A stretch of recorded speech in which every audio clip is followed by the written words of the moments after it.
Committee will come to order. The Subcommittee on Aviation and Space of the United States Senate's Committee on Commerce convenes today for what I consider a very important hearing.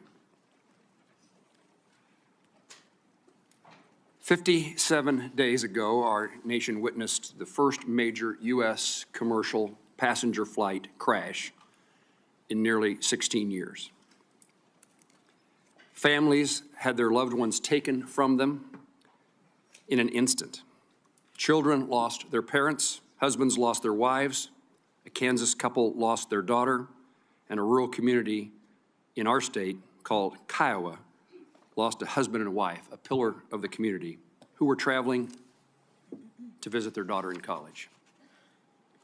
I've taken that American flight before. There were many Kansans on that flight, and several of the members of this committee lost constituents on the American Airlines Flight 5342 and the Army's Black Hawk helicopter. In addition to the families who are grieving, our first responders made heroic efforts to find survivors and save lives, and the investigators have spent nearly 2 months searching the Potomac River and working to reconstruct wreckage to find answers. It has been a difficult 57 days. 67 lives that were lost on January 29th were taken prematurely in an accident that, by all indications, should have been avoided. Now, the families of these victims, the Federal Aviation Administration, the National Transportation Safety Board, the U.S. Army, and Congress are tasked with how to best honor the memory and make certain accidents like this never happen again. I want to highlight NTSB Chair Jennifer Hamady and NTSB Board for their diligence and transparency throughout the investigations. That job obviously is not an easy one, but it's been done with professionalism and care. It's their work that we are here, brings us here today to review. NTSB's preliminary report into the mid-air collision provides insight into the events of January 29th, but many questions, certainly in my view, many questions still need to be answered, not only by the NTSB's investigation, but by our nation's aviation safety regulator and by the Army. The preliminary report provides alarming statistics in using existing FAA data on the risks at DCA to aviation safety. That data includes, and NTSB provides these numbers. In a 13-year period, not a single month went by without at least one, quote, close call between a helicopter and a commercial jet operating at DCA. Between October 21 and December 24, there were 85 incidents where the lateral separation between a commercial jet and a helicopter was less than 1,500 feet, and the vertical separation was less than 200 feet. And during that same time frame, there were more than 15,000, quote, close proximity events between a helicopter and a commercial airplane. The NTSB findings that it is possible for a helicopter on Route 4 to have as little as 75 feet of vertical separation from airplanes on approach to runway 33. I commend the NTSB for issuing urgent safety recommendations, and I commend the FAA in acting to implement them, particularly the permanent restriction of non-essential helicopter operations at DCA. However, I want to know how, with these statistics in the FAA files, why prior to January 29th, the agency failed to improve safety protocols at Reagan National Airport. This committee worked tirelessly to pass an FAA reauthorization bill last Congress that prioritized safety, enabling our industry to continue innovating and equipping the FAA with the resources necessary to keep our skies safe. We need a permanent confirmed FAA administrator to implement this important framework for the future of the industry. President Trump recently nominated Brian Bedford to lead the FAA, and I look forward to his testimony before this committee in the near future. I commend Secretary Duffy for his push to modernize airspace, and I look forward to this subcommittee working together to keep America's traveling public safe and improve public trust in our air travel system.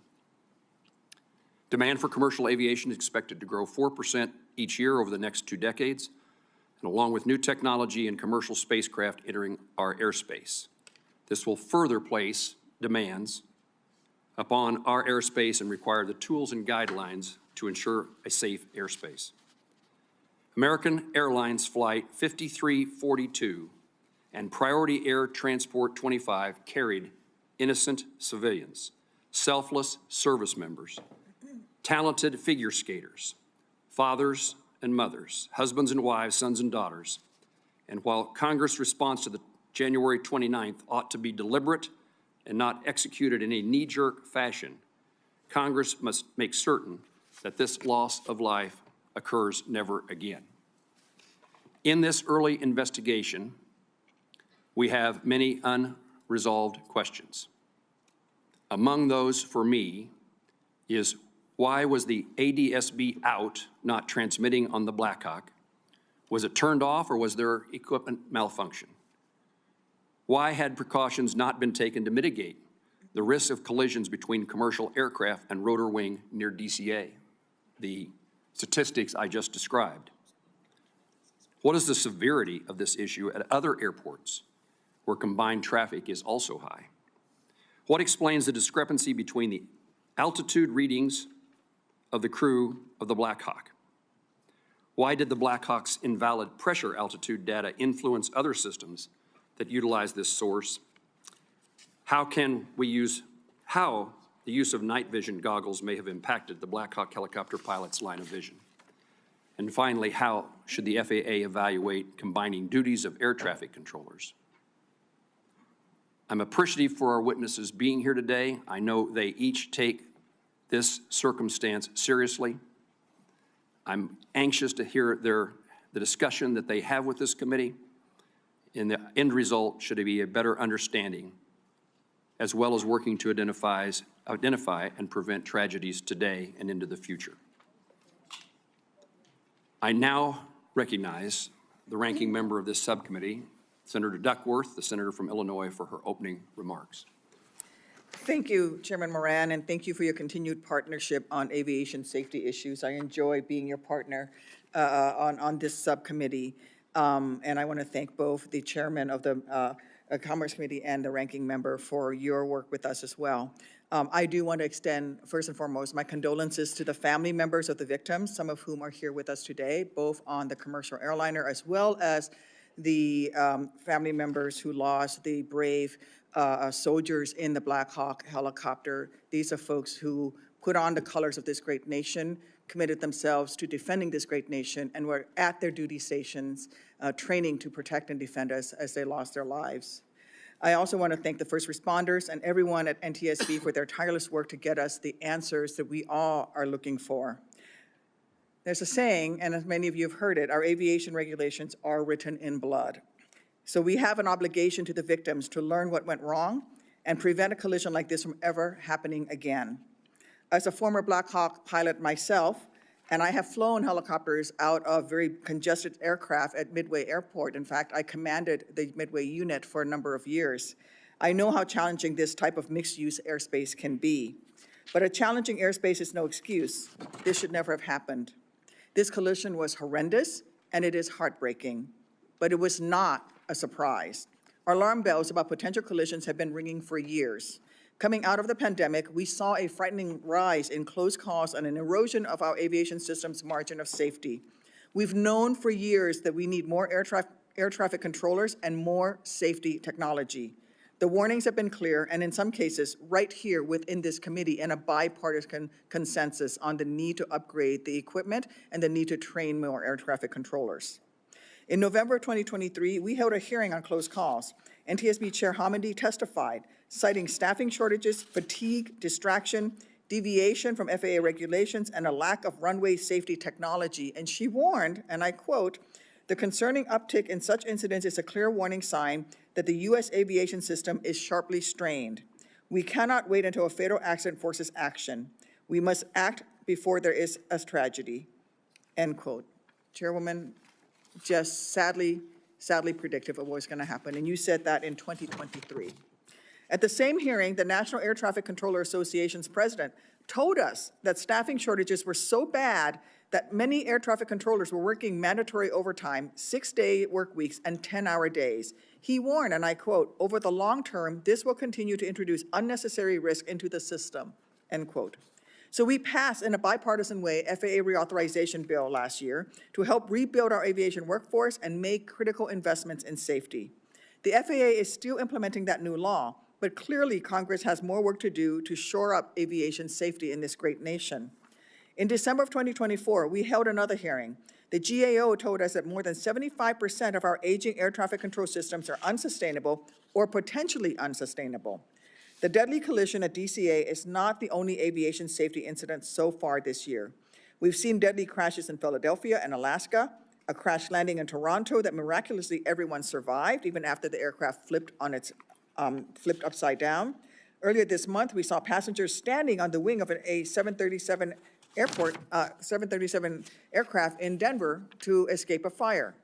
And near misses keep happening. In February, a Southwest flight came within 200 feet of colliding with a FlexJet plane at Midway Airport. At such a dangerous time for aviation safety, when we need to bolster our workforce and invest in technology, the last thing we should be doing is making cuts to the FAA.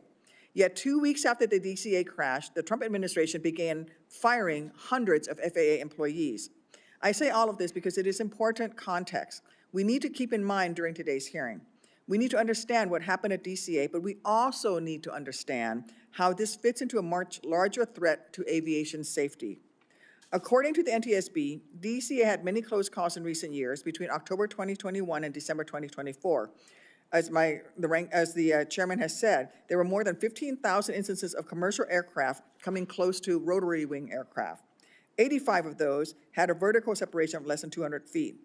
And last year, there were also 2 high-profile runway close calls at DCA. NTSB's preliminary report raises several questions. Most notably, how did FAA allow a helicopter route to come within 75 feet of a runway approach? FAA has deconflicted the airspace, but DCA is not the only airport in the country where airplanes and helicopters share congested airspace. Several of us raised this at an earlier briefing, and thankfully, FAA is now evaluating 8 cities where this may also be an issue, including in Chicago. We also need to know more about what helicopter pilots knew about their altitude. Was their equipment working properly? Voice recordings showed the pilot and instructor pilot indicated different altitudes as they approached the Key Bridge, and NTSB determined that some of the altitude information on the helicopter's data recorder was invalid. There are also questions about ADSB. Why was the helicopter not transmitting ADSB out? Do commercial aircraft need to be equipped with ADSB in? How come so many helicopters are allowed exemptions from the ADSB out requirement at DCA? So I look forward to hearing from our witnesses, and I yield back, Chairman. Ranking Member Duckworth, thank you very much for your opening statement. She almost called me the ranking member. I did. There's no reason to apologize. Senator Duckworth was the previous chairman of this subcommittee, and I had a great opportunity to work with her as the ranking member. And I would indicate certainly to Senator Duckworth, but to those in the audience, this is a subcommittee that will set partisanship aside, and we will continue to work closely together to find the answers that we're looking for today, and beyond finding the answers, making certain that changes are made to prevent this tragedy. We are joined by the chairman of the full committee, Senator Cruz, and I now appreciate his presence here and his leadership on this issue from the very beginning, and I now recognize him for his opening statement. Well, thank you, Mr. Chairman, and thank you to the ranking member as well. I want to thank each of the witnesses for being here today, and I want to extend a particular welcome to the family members of the 67 crash victims who are here today for this hearing. I've met with many of you since the crash, and each of you have my very deepest condolences for your unimaginable loss. The crash involving American Airlines Flight 5342 and the Army Black Hawk helicopter was preventable. It didn't have to happen. And I want you to know that I am committed to using the power of this committee to determine if any policy failures led to this crash and making certain that Congress acts to correct them. This accident marks the first time a commercial crash in the United States has led to mass fatalities in over 15 years. While America's national airspace system has kept Americans safe for decades, this critical juncture shows that more action must take place to enhance the safety of our system. The hearing today will examine the factors leading up to the midair collision 300 feet above the Potomac River. Whether the Army's practice of disabling ADSB out is a glaring safety concern. Whether the FAA missed warning signs with thousands of instances where helicopters and commercial aircraft at DCA came too close to colliding. Whether the communications between the air traffic controller and both of the pilots of the American Airlines flight and the Black Hawk helicopter was inadequate. The families of the American Airlines Flight 5342 victims deserve answers. Congress deserves answers. And the American flying public deserves answers to these important questions. The NTSB does terrific work. I'm grateful to Chairman Jennifer Homendy and her team for their thorough investigation of this accident. The preliminary report being discussed today is factual. It does not include analysis, nor does it include findings. It is just one step in what will be a lengthy and ongoing investigation. This committee will closely follow how that investigation proceeds and look forward to the NTSB's full findings. Some actions, however, cannot wait. Aviation safety is dependent on what is called the Swiss cheese model. Each layer of cheese represents a defense against an identified risk, building redundancy into the system to plug holes and prevent accidents. After decades of advancements, the U.S. aviation system has been held up worldwide as the gold standard of safety. The FAA's air traffic organization depends on thousands of talented air traffic controllers, hundreds of millions of dollars in annual investments to sustain technologies used to operate the air system, and billions more invested in technologies and facilities across the system. Even with these significant investments, the air traffic system is failing. Facilities, which are falling apart, are short-staffed, and projections show that the shortages will last for years. Over the weekend, the NOTAM system broke down for a third time in just 2 years. Congress has provided tens of millions of dollars in the past two years to modernize the NOTAM system, and it is broken down already twice this calendar year. President Trump and Secretary Duffy have pledged to take action to improve the air traffic control system. I plan to lead this committee in passing legislation to do the same. We must provide resources for the needed short, medium, and long-term improvements that chart the path to success and sustainment for the air traffic system. Earlier this week, I issued a call to aviation stakeholders for specific ideas to improve the air traffic system. I asked for concrete proposals, taking nothing off the table prematurely to make sure that whatever resources and authorities Congress provides to the administration will make a lasting difference. My proposal will complement the Trump administration's forthcoming plan.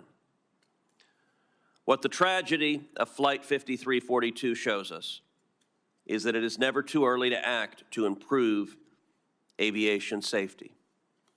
I want to thank the families of the victims for taking your enormous grief and channeling it into energy, channeling it into advocacy, channeling it into standing up and speaking out for other families flying on other flights, fighting for them so they don't have to endure the grief and loss that each of you is enduring.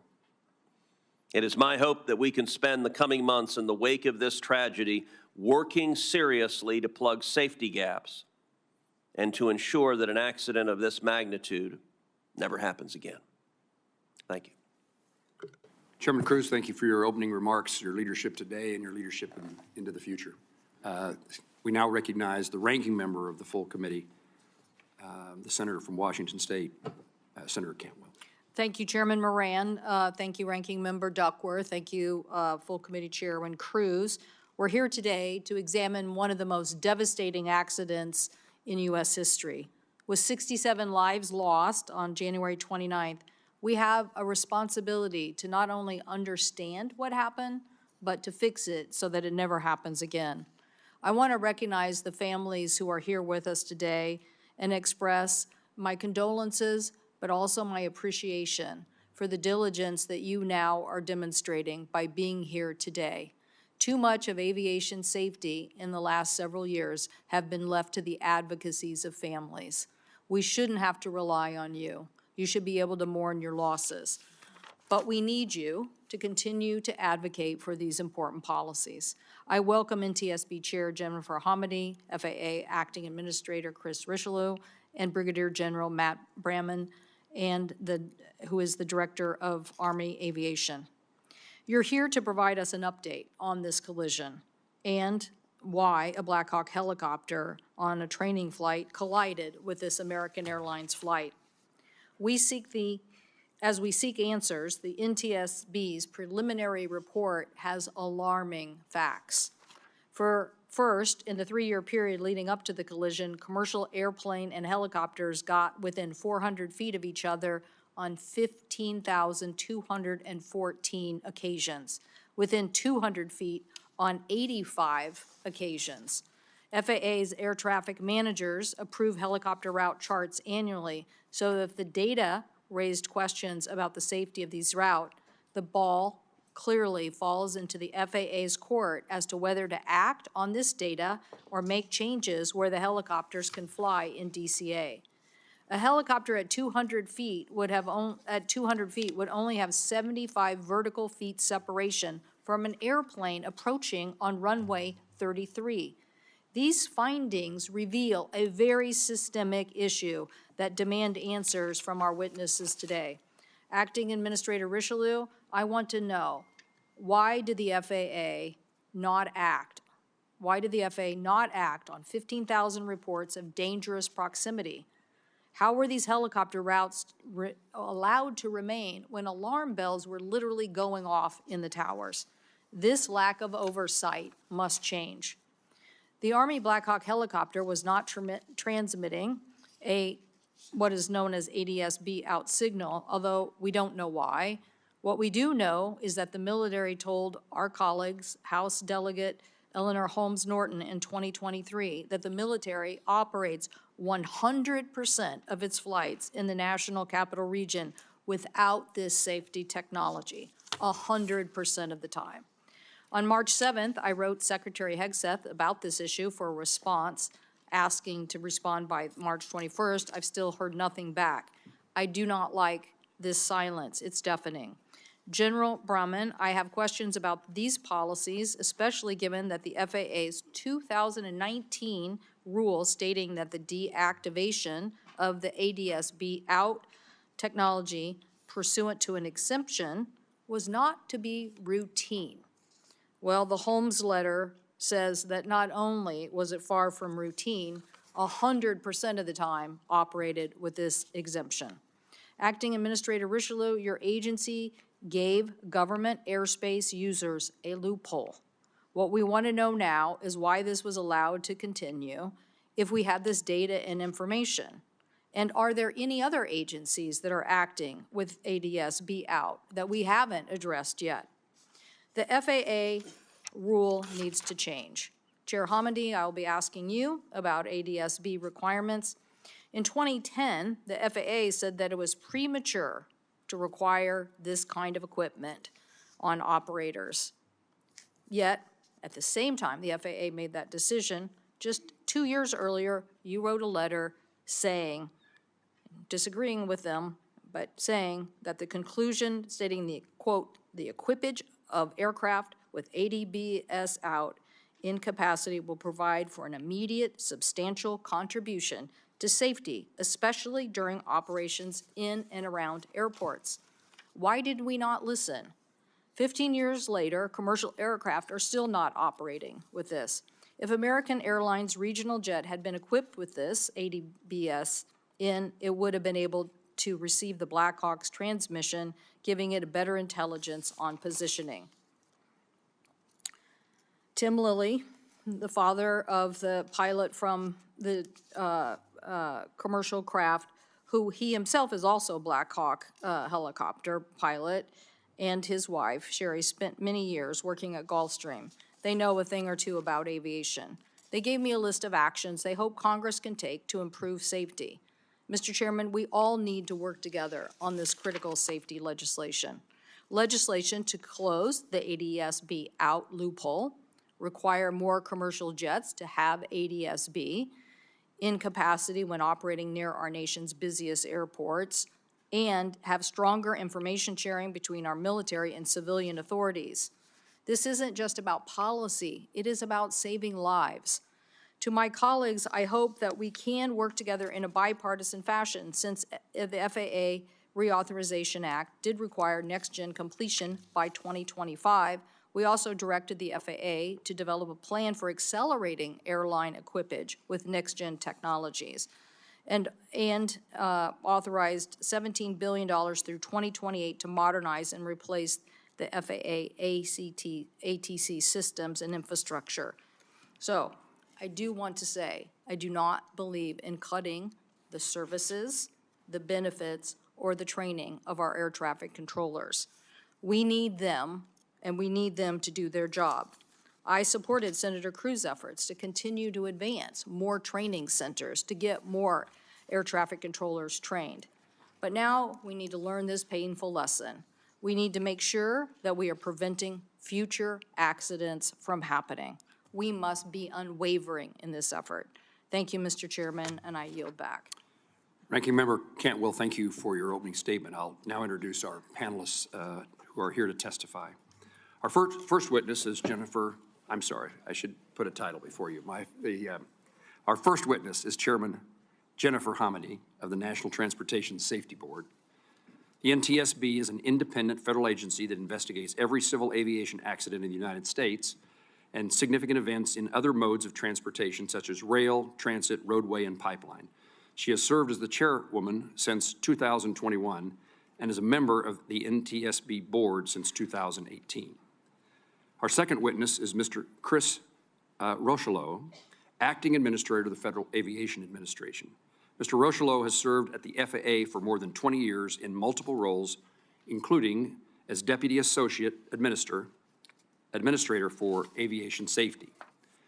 And our third witness is Brigadier General Matthew Brahman, Director of Army Aviation for the headquarters of the Department of the Army.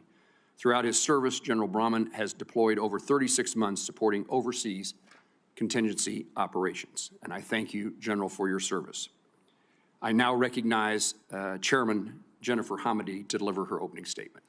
Thank you, Chairman Moran, Ranking Member Duckworth, Chairman Cruz, Ranking Member Cantwell, and members of the subcommittee for the opportunity to provide you with an update on our investigation of the midair collision that occurred over the Potomac River near Reagan National Airport on January 29th. The NTSB knows tragedy all too well. We experience it every day, which is why we fight so hard for safety. Yesterday, we remembered the 6 lives lost during the collapse of the Key Bridge in Baltimore a year ago. Today, we once again mourn the 67 lives lost at DCA, the 7 in Philadelphia, 10 in Nome, Alaska. We often talk about safety in terms of numbers. Did accidents, fatalities go up or down? It's important that we remember today that those who died at DCA and in other accidents we investigate aren't numbers. As you said, these are mothers, fathers, sons, daughters, wives, husbands, cousins, best friends who won't be there with their loved ones for Easter egg hunts, Passover seders, the end of Ramadan, Mother's Day, Father's Day, graduation, all of life's celebrations. Their families and friends, whether in person or online, are here today. I can only imagine what they're going through, and I want to take a moment to again express our deepest sympathies to each of them. Please know that we keep you in our hearts as we diligently work to determine how this tragedy happened so no one experiences the deeply significant loss you must feel today. NTSB was on scene that night within an hour of the collision, and we remained there for over a month. Work continues to this day, including diving operations to recover personal effects and any remaining portions of the wreckage. On March 11th, we released our preliminary report, which contains only factual information that we've gathered in the first few weeks, all of which can change throughout the course of the investigation. It doesn't include analysis or findings, nor does it determine probable cause. Those will be in our final report. But we don't wait for a final report to take action if we uncover critical safety issues that require immediate attention, which is why, in conjunction with the release of our preliminary report, we also issued 2 urgent safety recommendations to the FAA. In both reports, we cited FAA surveillance data that showed between October 2021 and December 2024, there were over 15,000 close proximity events between commercial aircraft and helicopters at DCA. In reviewing that and other data, including airport operations and established helicopter routes, we determined that the separation distances between helicopter traffic operating on Route 4 and aircraft using runways 15 and 33 are insufficient and pose an intolerable risk to aviation safety. As a result, we recommended that the FAA prohibit operations on helicopter Route 4 between Haines Point and Wilson Bridge when those runways are being used for departures and arrivals. We also recommended that the FAA designate an alternative helicopter route that can be used to facilitate travel between Haines Point and the Wilson Bridge when that segment of Route 4 is closed. I want to commend Secretary Duffy for his swift acceptance of our recommendations. The Secretary and the Acting Administrator and the General have been tremendous partners throughout the course of this investigation, and I want to thank them for their commitment to safety. I know we're all searching for answers, the right safety solutions, but the NTSB is the gold standard for accident investigations for a reason. We are thorough, and we're fact-based. We leave no stone unturned, and we let the evidence guide us. Investigations take time. We have a lot of work to do in this investigation, from interviews to analyses of large volumes of documents and data to review, to air carrier operations that we have to review, helicopter operations, air traffic control, human performance, helicopter airworthiness, flight. In total, we have about 40 NTSB experts leading this investigation in collaboration with the parties and others, and we're aiming to complete this investigation within 1 year, barring, of course, any unforeseen circumstances. Now, I want to close by thanking you for your steadfast support of the NTSB, and I look forward to answering your questions. Thank you, Chairwoman. We now recognize the Acting Administrator Rocheleau of the FAA for 5 minutes. Thank you, Chairman Moran, Ranking Member Duckworth, Chairman Cruz, and Ranking Member Cantwell, as well as members of the subcommittee. Thank you for the opportunity to be here today to discuss the NTSB's preliminary report on the midair collision of PSA Airlines 5342 and the U.S. Army Black Hawk helicopter that occurred in January near Ronald Reagan Washington National Airport, or DCA. I would like to begin by offering my sincere sympathies to the families and loved ones of those who perished in recent aviation accidents, particularly the accident near DCA. The FAA continues to support the ongoing NTSB investigations. Our work with the NTSB will help us understand the factors that contributed to these accidents and we will use the data to inform future FAA actions. Aviation safety is the FAA's #1 priority. Let me repeat that. Aviation safety is the FAA's #1 priority. While flying remains the safest mode of transportation, aviation safety is not static. There's always room for improvement. The professionals at the FAA take their jobs very seriously and strive to ensure safety every day. But the fact of the matter is, we have to do better. We have to identify trends. We have to get smarter on how we use data. And when we put corrective actions in place, we must implement them with diligence.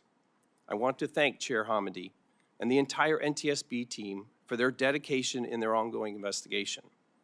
Earlier this month, the NTSB issued an initial report and 2 urgent safety recommendations. The recommendations align with the actions the FAA took under Secretary Duffy's leadership immediately following the accident to restrict helicopter operations around DCA, eliminating mixed helicopter and fixed-wing traffic, and carefully developing alternative routes. Following the NTSB recommendations, the FAA took action to make these restrictions permanent. When essential helicopter operations, such as life-saving medical, active law enforcement, active air defense, or presidential transport must operate in the flight-restricted airspace, fixed-wing aircraft are not allowed in that airspace. We're also continuing to analyze other airports that have both established helicopter routes and nearby airplane traffic. The FAA is also carefully reviewing offshore helicopter operations. As part of this analysis, we're using machine learning and language modeling to scan incident reports and explore multiple data sources to find themes and areas of concern. We will take immediate action if needed to mitigate any identified safety risks. Additionally, I will establish a safety risk management panel and engage with aviation stakeholders to identify additional hazard areas involving helicopter and fixed-wing interactions. And all aircraft operating in DCA Class B airspace will be required to broadcast their position and identification using ADS-B out, with very limited exceptions. We're bolstering aviation safety in other ways too. Air traffic control staffing is a top priority, as air traffic controllers play a critical role in keeping the American people safe. Right now, we have over 10,750 controllers on the job, with over 3,000 in training. We intend to hire another 2,000 controllers this year. We have streamlined the hiring process and incentivized hiring with a 30% increase in the salary of those who qualify to attend the FAA's Academy. And we're already seeing positive results from these improvements. During the hiring surge that closed last week, we received over 10,000 applications, and more than 8,000 of those were referred to testing. We also continue to maintain rigorous oversight of Boeing to ensure the safety and compliance of its aircraft designs and operations. This oversight extends to ongoing monitoring of Boeing manufacturing practices, maintenance procedures, and software updates. We're working closely with Boeing to address any safety concerns and to ensure that all required modifications and improvements are made to meet the highest safety standards. We have a strong foundation at the FAA, and we're going to make our agency even stronger. We are refocusing our energy and directing all of our resources to safety, and will continue to recruit, train, and retain the best and brightest for the FAA team. I thank you for the opportunity to testify today. I also thank President Trump and Secretary Duffy for putting their faith in me to lead.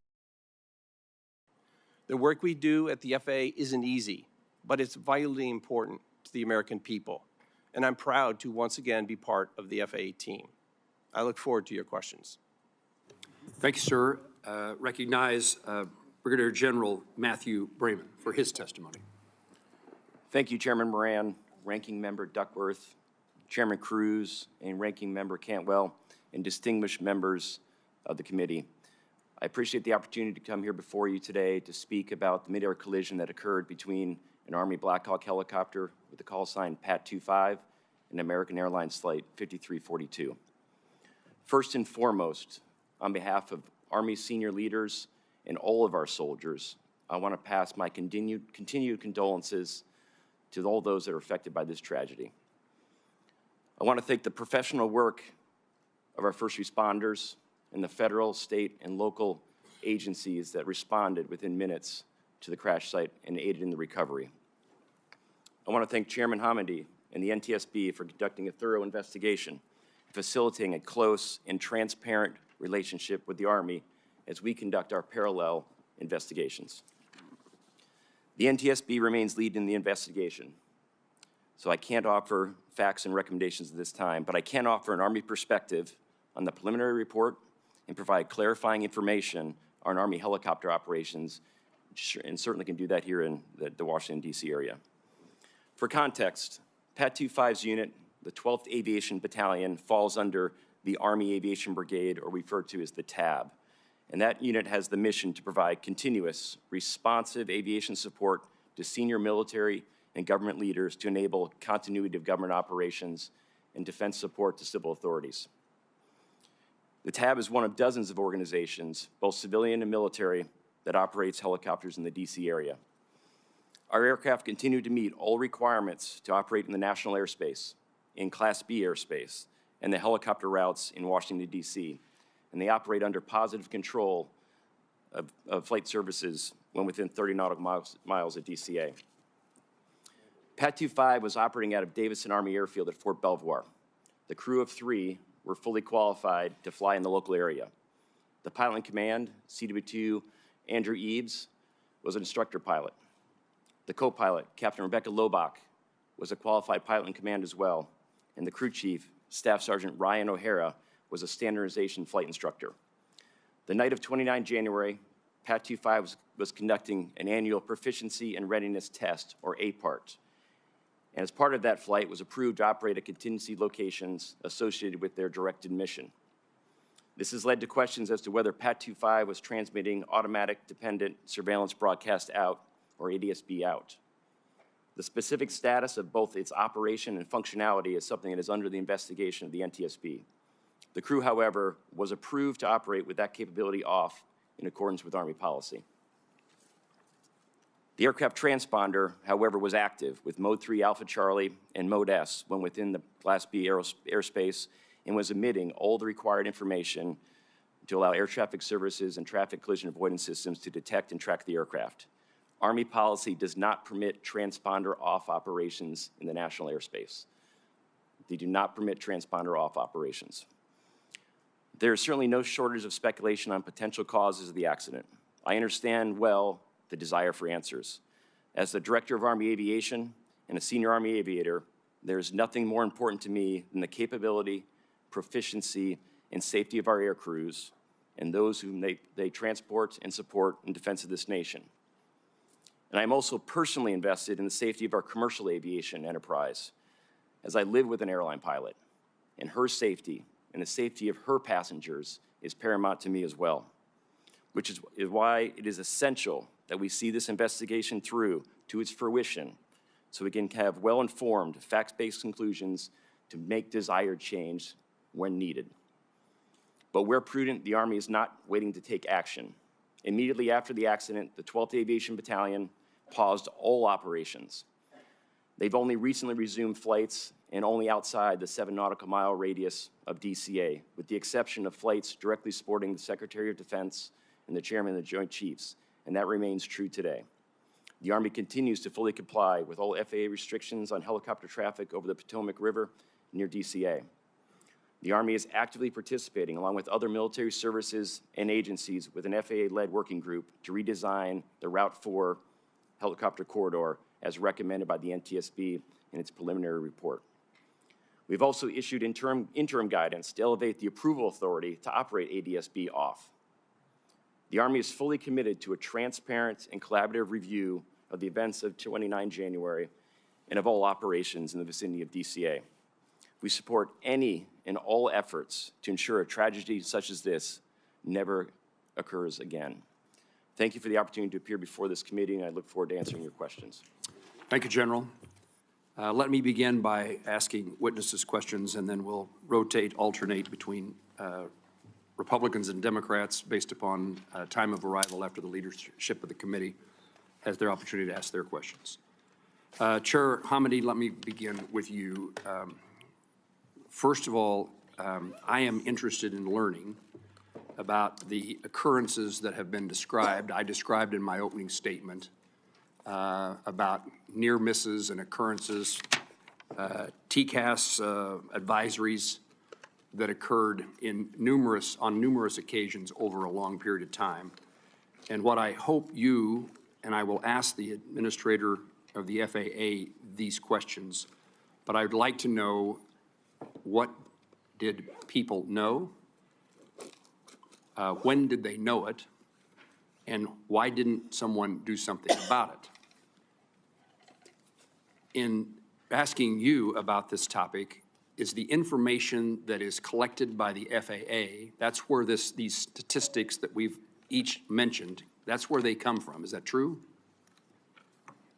There were different sources of information, some which was FAA, some of which are voluntary safety reporting programs. And do those voluntary safety reporting programs, it's voluntary reporting to the FAA? Yes.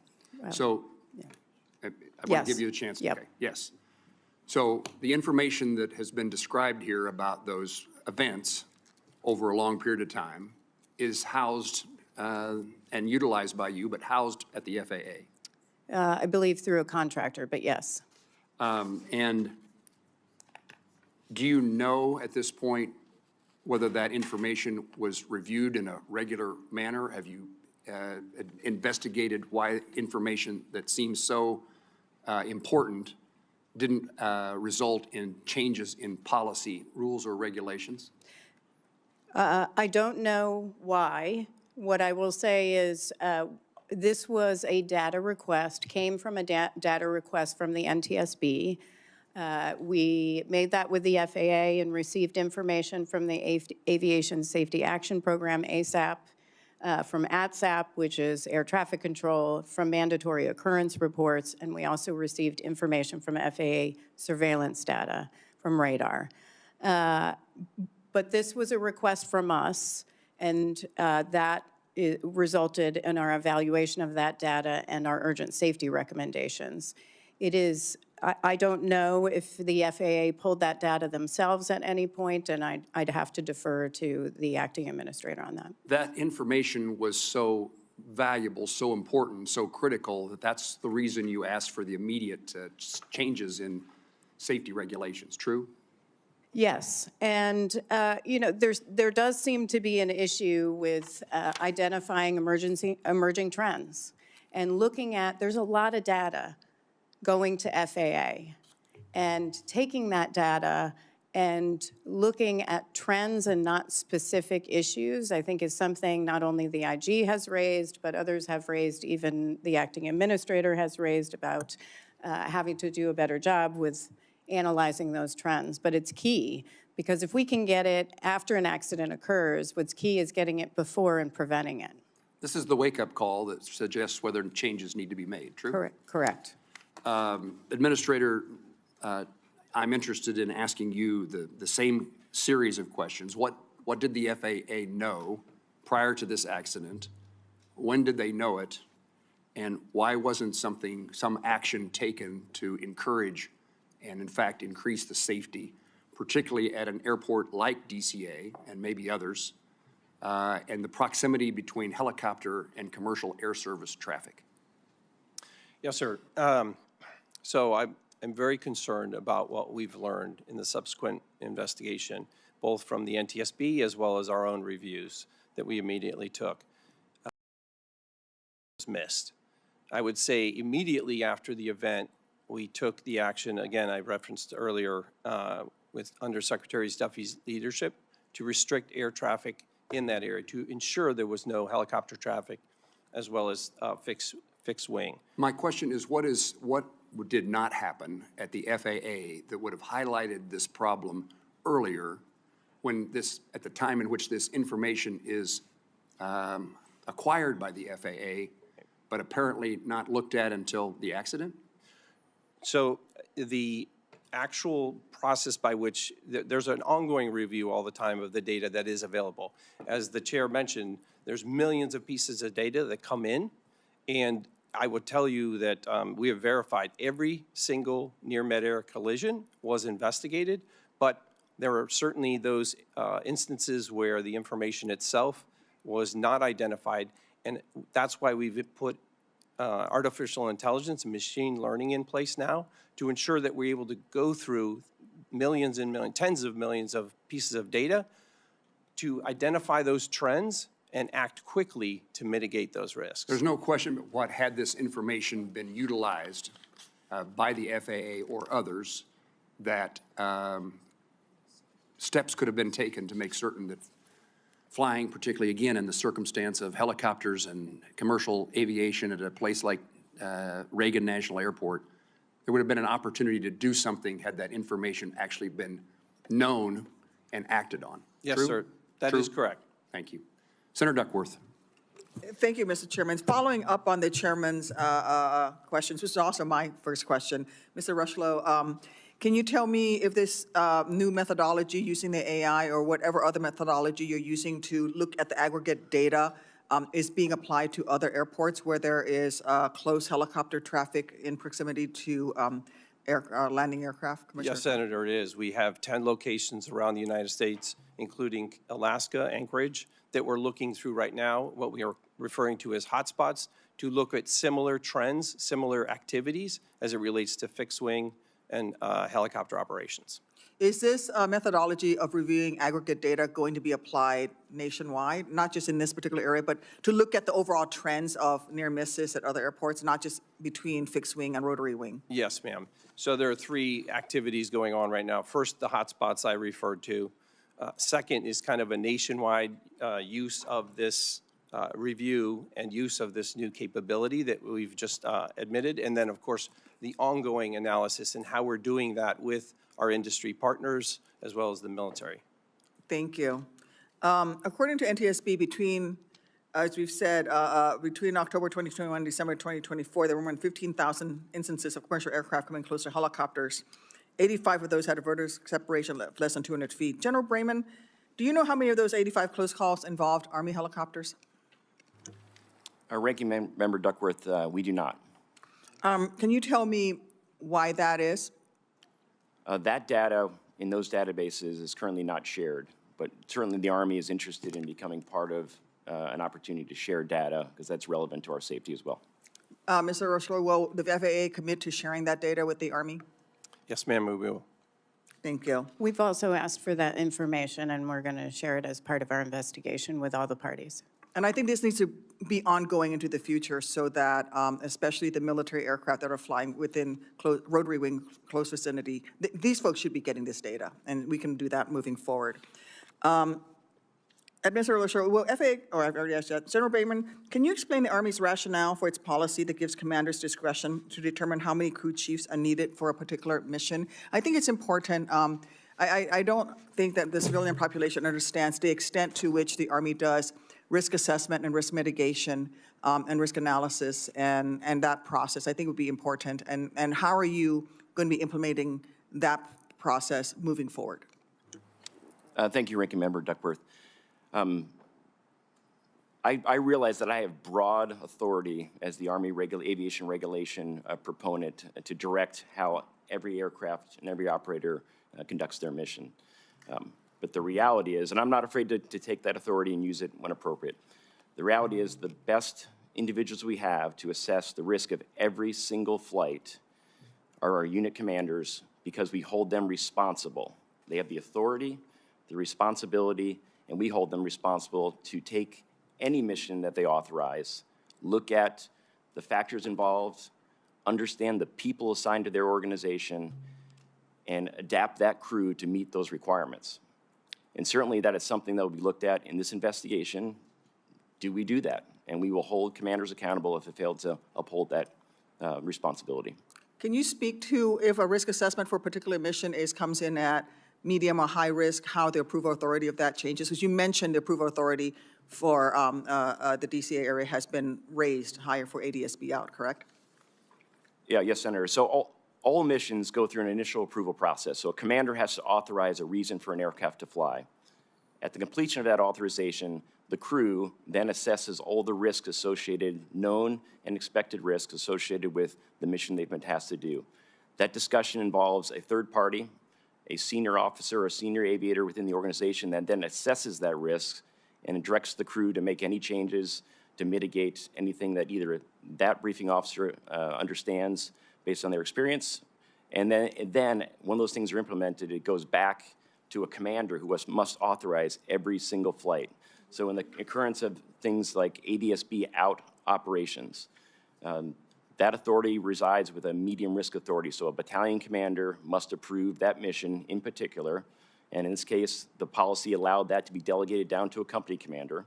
And they must approve that it meets the standards of the policy completely. We have now elevated that risk to high risk. That requires an 06 commander to approve any mission that has ADSB off. Mr. Chairman, I'm going to ask your indulgence for an extra 30 seconds because my next question I think applies to everybody here, and I think people will be interested. Please proceed. Thank you. This is for the FAA. I am hearing that there is a backlog of air traffic controllers waiting to get their FAA medicals approved so that they can return to duty. And we have an air traffic controller shortage right now. I think in the Chicagoland area, there's about a dozen air traffic controllers who are waiting for, they got new medication, whatever it is, but they're waiting as long as 12 to 18 months to get an appointment or to get a ruling from the FAA medical office so that they can actually get back on the job. And they're just sitting there not able to do their job. And I think this is a problem at all of the major airports around the country. I'm sure every one of us has air traffic controllers waiting to be put back onto duty, and they can't because of the backlog with the FAA medical system. Can you speak to that? And will you commit, if I give you a list of my air traffic controllers who've been waiting, will you take a look at those folks and make sure that their medical issues are addressed so we can get them back on the job? Yes, Senator, I commit to that. Chairman Cruz. Thank you, Mr. Chairman. On March 1st, multiple commercial aircraft landing at DCA reported receiving a traffic alert collision avoidance system, a TCAS resolution advisories, as they were preparing to land, advising pilots of an impending threat from above and in some cases directing the crews to take evasive action by descending. I think we were all alarmed that just a few weeks after the tragedy, commercial pilots were being told they were at imminent risk of a deadly mid-air collision.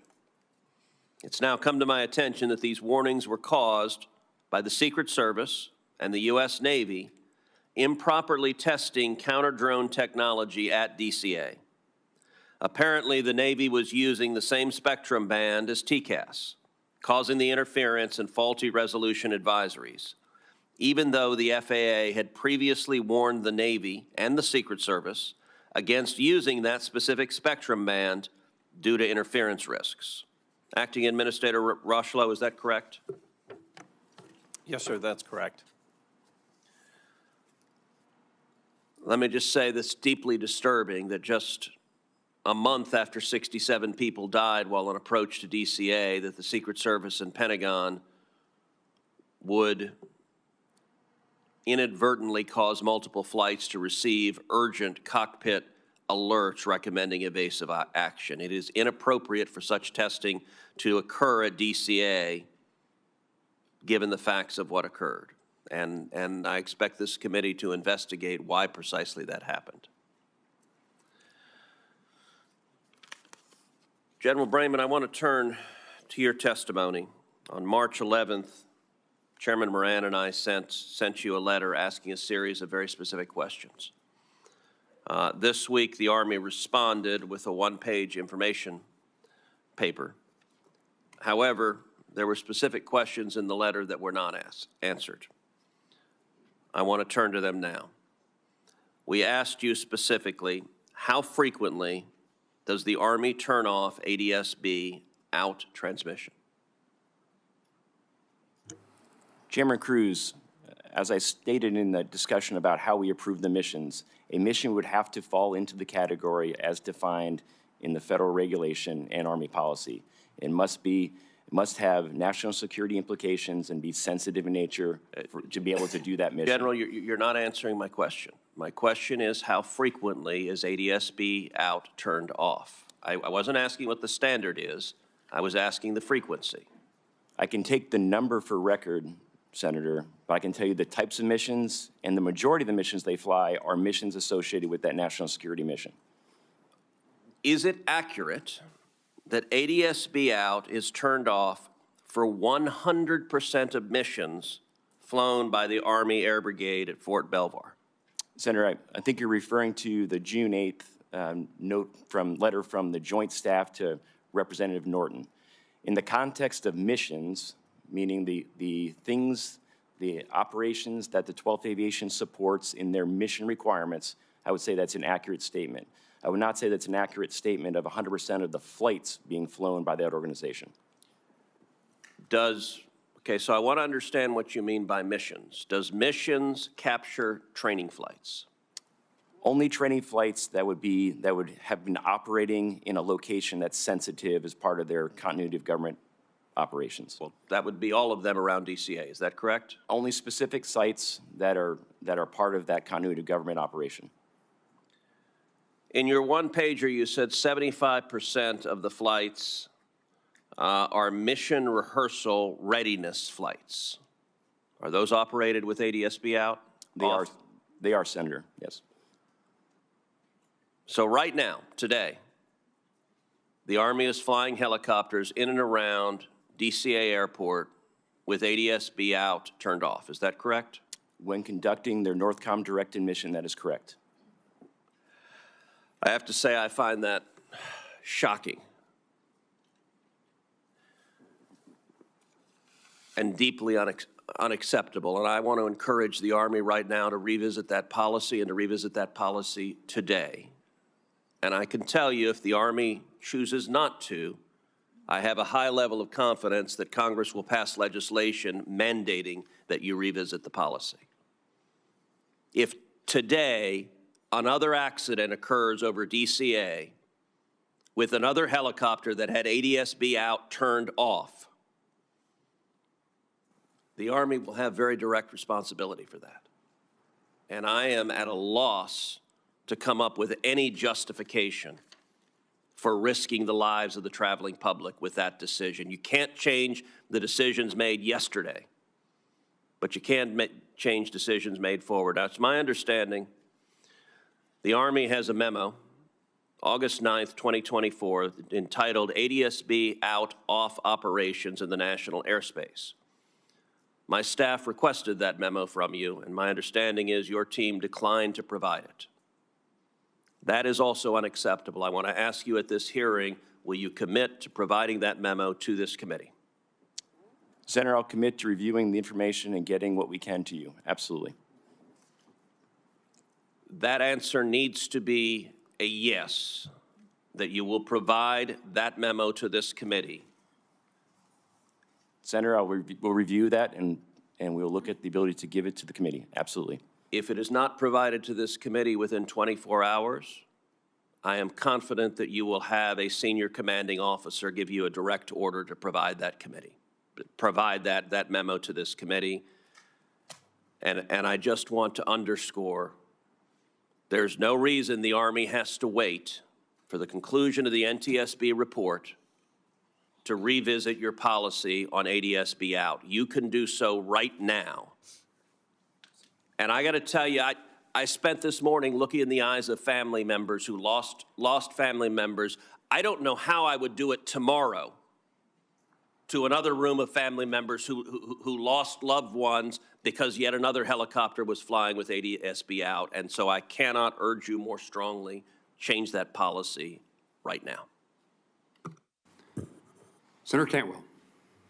Thank you, Mr. Chairman, and I too have asked for the same memo, so I want to follow on in the same line as Senator Cruz. I also want to associate myself with the information you're requesting on spectrum interference. This is one of the issues that I think, one of the reasons why I think spectrum and spectrum fights are so important is because I think the agencies with adjacency and issues, we can't leave this up to the flying public and But I want to go back because Brigadier General, you mentioned in your testimony, we now have the additive dialogue that we just heard, but you said it's not allowed.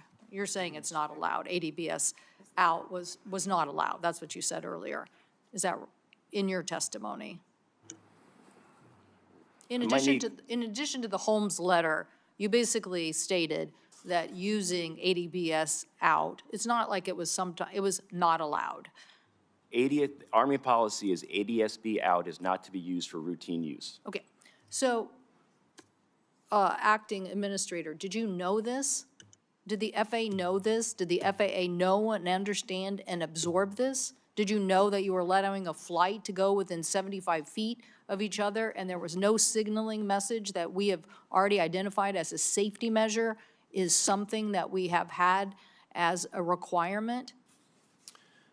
So I understand the FAA was aware of this. We have an existing memorandum of agreement with the Did you know it Department was of Defense. Did you know it was 100% as the Eleanor Holmes Norton and as the Brigadier General is pretty clear this morning, we don't allow it, even to the point of not answering Senator Cruz when they're going to change it, because I'm pretty sure their attitude is going to be, we don't allow it. He's going to say he would rather have a route somewhere where he can fly without it. That's what he's going to say. And so, you know, that's a separate issue over here. Our job, though, is the FAA oversight, and you can't give exemptions to things that you don't understand. And so he, in their application, kind of made it sound like, well, it's not going to be that routine, but he's very clear. They're never turning it on if they don't have to. They're never turning it on. So what I don't understand is why the FAA didn't understand that. Why you would allow this design. This is the wrong design. Whoever said you could fly in this airspace this close together without a safety feature that was already being required by the FAA and then giving them an exemption makes no sense. So why did you allow it to happen? So I can't speak to why the previous administration may have allowed for that memorandum of agreement, which is why we, effective today, will require in any DCA Class B airspace, ADSB out to be turned on, except in very limited circumstances. What are those other limited circumstances? So that other would- agencies? Is there any other agency that's doing this? So that we have 46 different helicopter operators within the National Capital Region. But again, DCA Class B airspace will now require ADSB on to be out. What other agencies are operating this way? So we have certainly a number of military units. We have local law enforcement. We certainly have the Department of Justice and FBI. We have a number of different agencies that fly the Park Police, and those are the entities that we're working with closely now to make sure, first and foremost, they understand the new restrictions that we have in the airspace. Do they have exemptions? Some of them do. Are you concerned about this? Absolutely, which is why we immediately put in place the requirement to have ADSB out on. And so you think they're operating that way? Yes, ma'am. You think that Homeland Security is operating that way? They are operating, effective today, they will be operating with ADSB. Effective today? Yes, ma'am. So for the last month, you've known, as I am going to submit for the record, a letter from the Department of Homeland Security that basically says, under the Federal Aviation Waiver, all U.S. Custom and Border Protection, air and marine operations in the capital region basically have this exemption as well. So And they haven't had. So I want to understand, if people were Sure. still flying in this airspace, we all fly in and out of this airspace. Right. Do we now have to worry about other operators in this airspace that may be doing the same thing as happened with the military? So And I now should- you're telling me you're going to take action today. I should clarify, immediately after the accident, we put the restrictions in place so that no mixed traffic could occur. No helicopters and fixed wing in the same airspace. Today, we're requiring the ADSB out to be on. So previous to this day, the fixed wing as well as helicopters were not allowed in the airspace.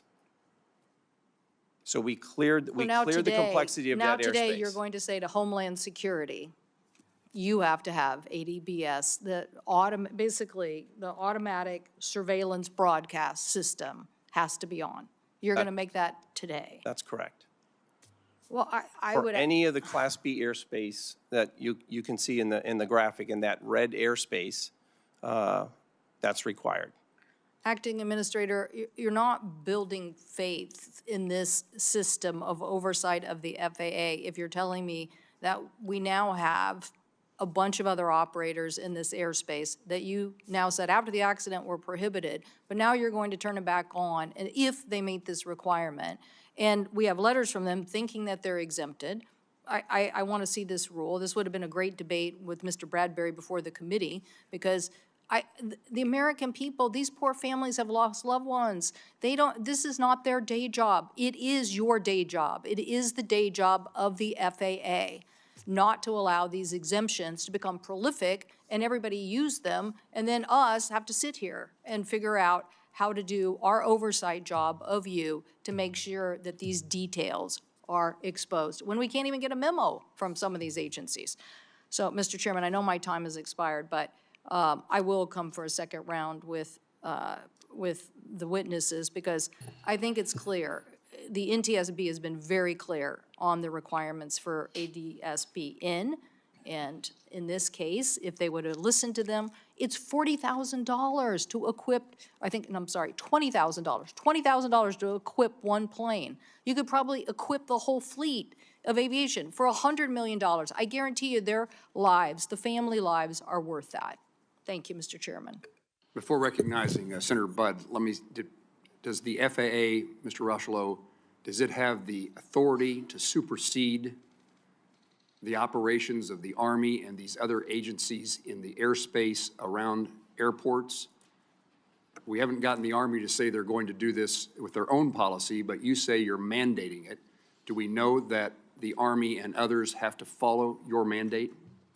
Yes, sir, they do. Okay. Senator Budd. Thank you. Well, first and foremost, I want to offer my condolences and prayers to all the families that are here today.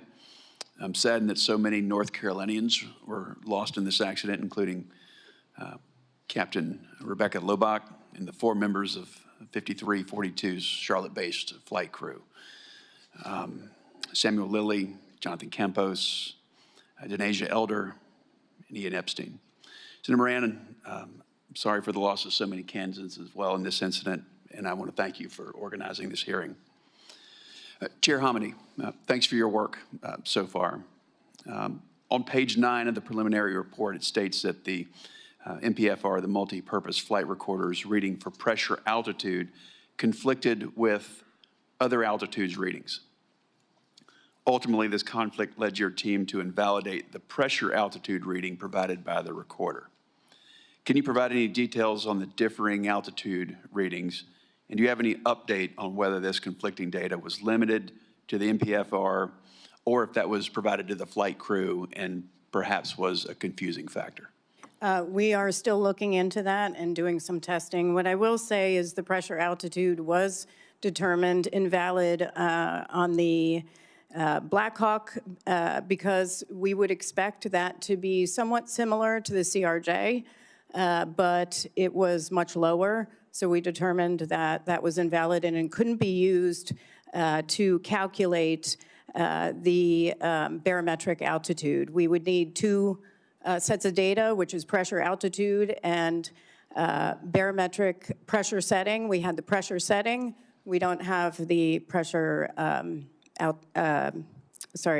pressure altitude data for that.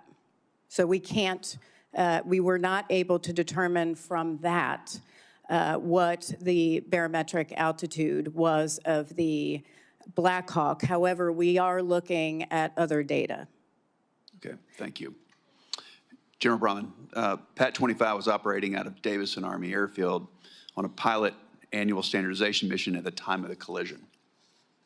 Given the concentration of senior military and civilian officials surrounding DCA, how vital are these missions to readiness for continuity of government operations? Senator, they're extremely vital. To go back to Senator Cruz's question about how many flights are done, 75% of the missions flown by the 12th Aviation Battalion are in direct support of the continuity of government rehearsals, exercises, and making sure crews are familiar with how to get that mission accomplished. And they stand ready every single day in a 15-minute alert string to do that mission. Thank you, General. Can the Army continue to fulfill its priority air missions, air transport missions, without access to Route 1 and Route 4? The Army is certainly, the fact that we're in the working groups will allow us to help influence routing that will allow us to continue to do that mission. I'm confident we can do that. Thank you. Chair Hamady again. In your view, is the permanent closure of Route 4 the only solution that allows for continued operations of both rotary and fixed-wing aircraft around DCA? And it's permanent closure when runways 15 and runway 33 are in use. That was our recommendation to the FAA. Thank you. Yep. Administrator Rocheleau, the aviation investigation report from the NTSB shows that the separation between an aircraft on approach of runway 33 would have a mere 75 feet of separation from a helicopter operating on Route 4 and hugging the shoreline of the east bank of the Potomac. Was the FAA aware of this conflict prior to January 29th? And given the insufficient vertical separation that we're talking about, was the FAA relying solely on controllers in the DCA tower to deconflict the approach to runway 33? So the FAA was aware of the design of that airspace in advance of December 29th. I would say that's one of the reasons why we immediately restricted that airspace after the incident to review the circumstances around the airspace itself. In addition to that, it's one of the reasons why we are looking at hotspots or mixed traffic areas around the nation, whether that's Boston, Dallas, LA, and Anchorage. Thank you, Chairman. Senator, can I?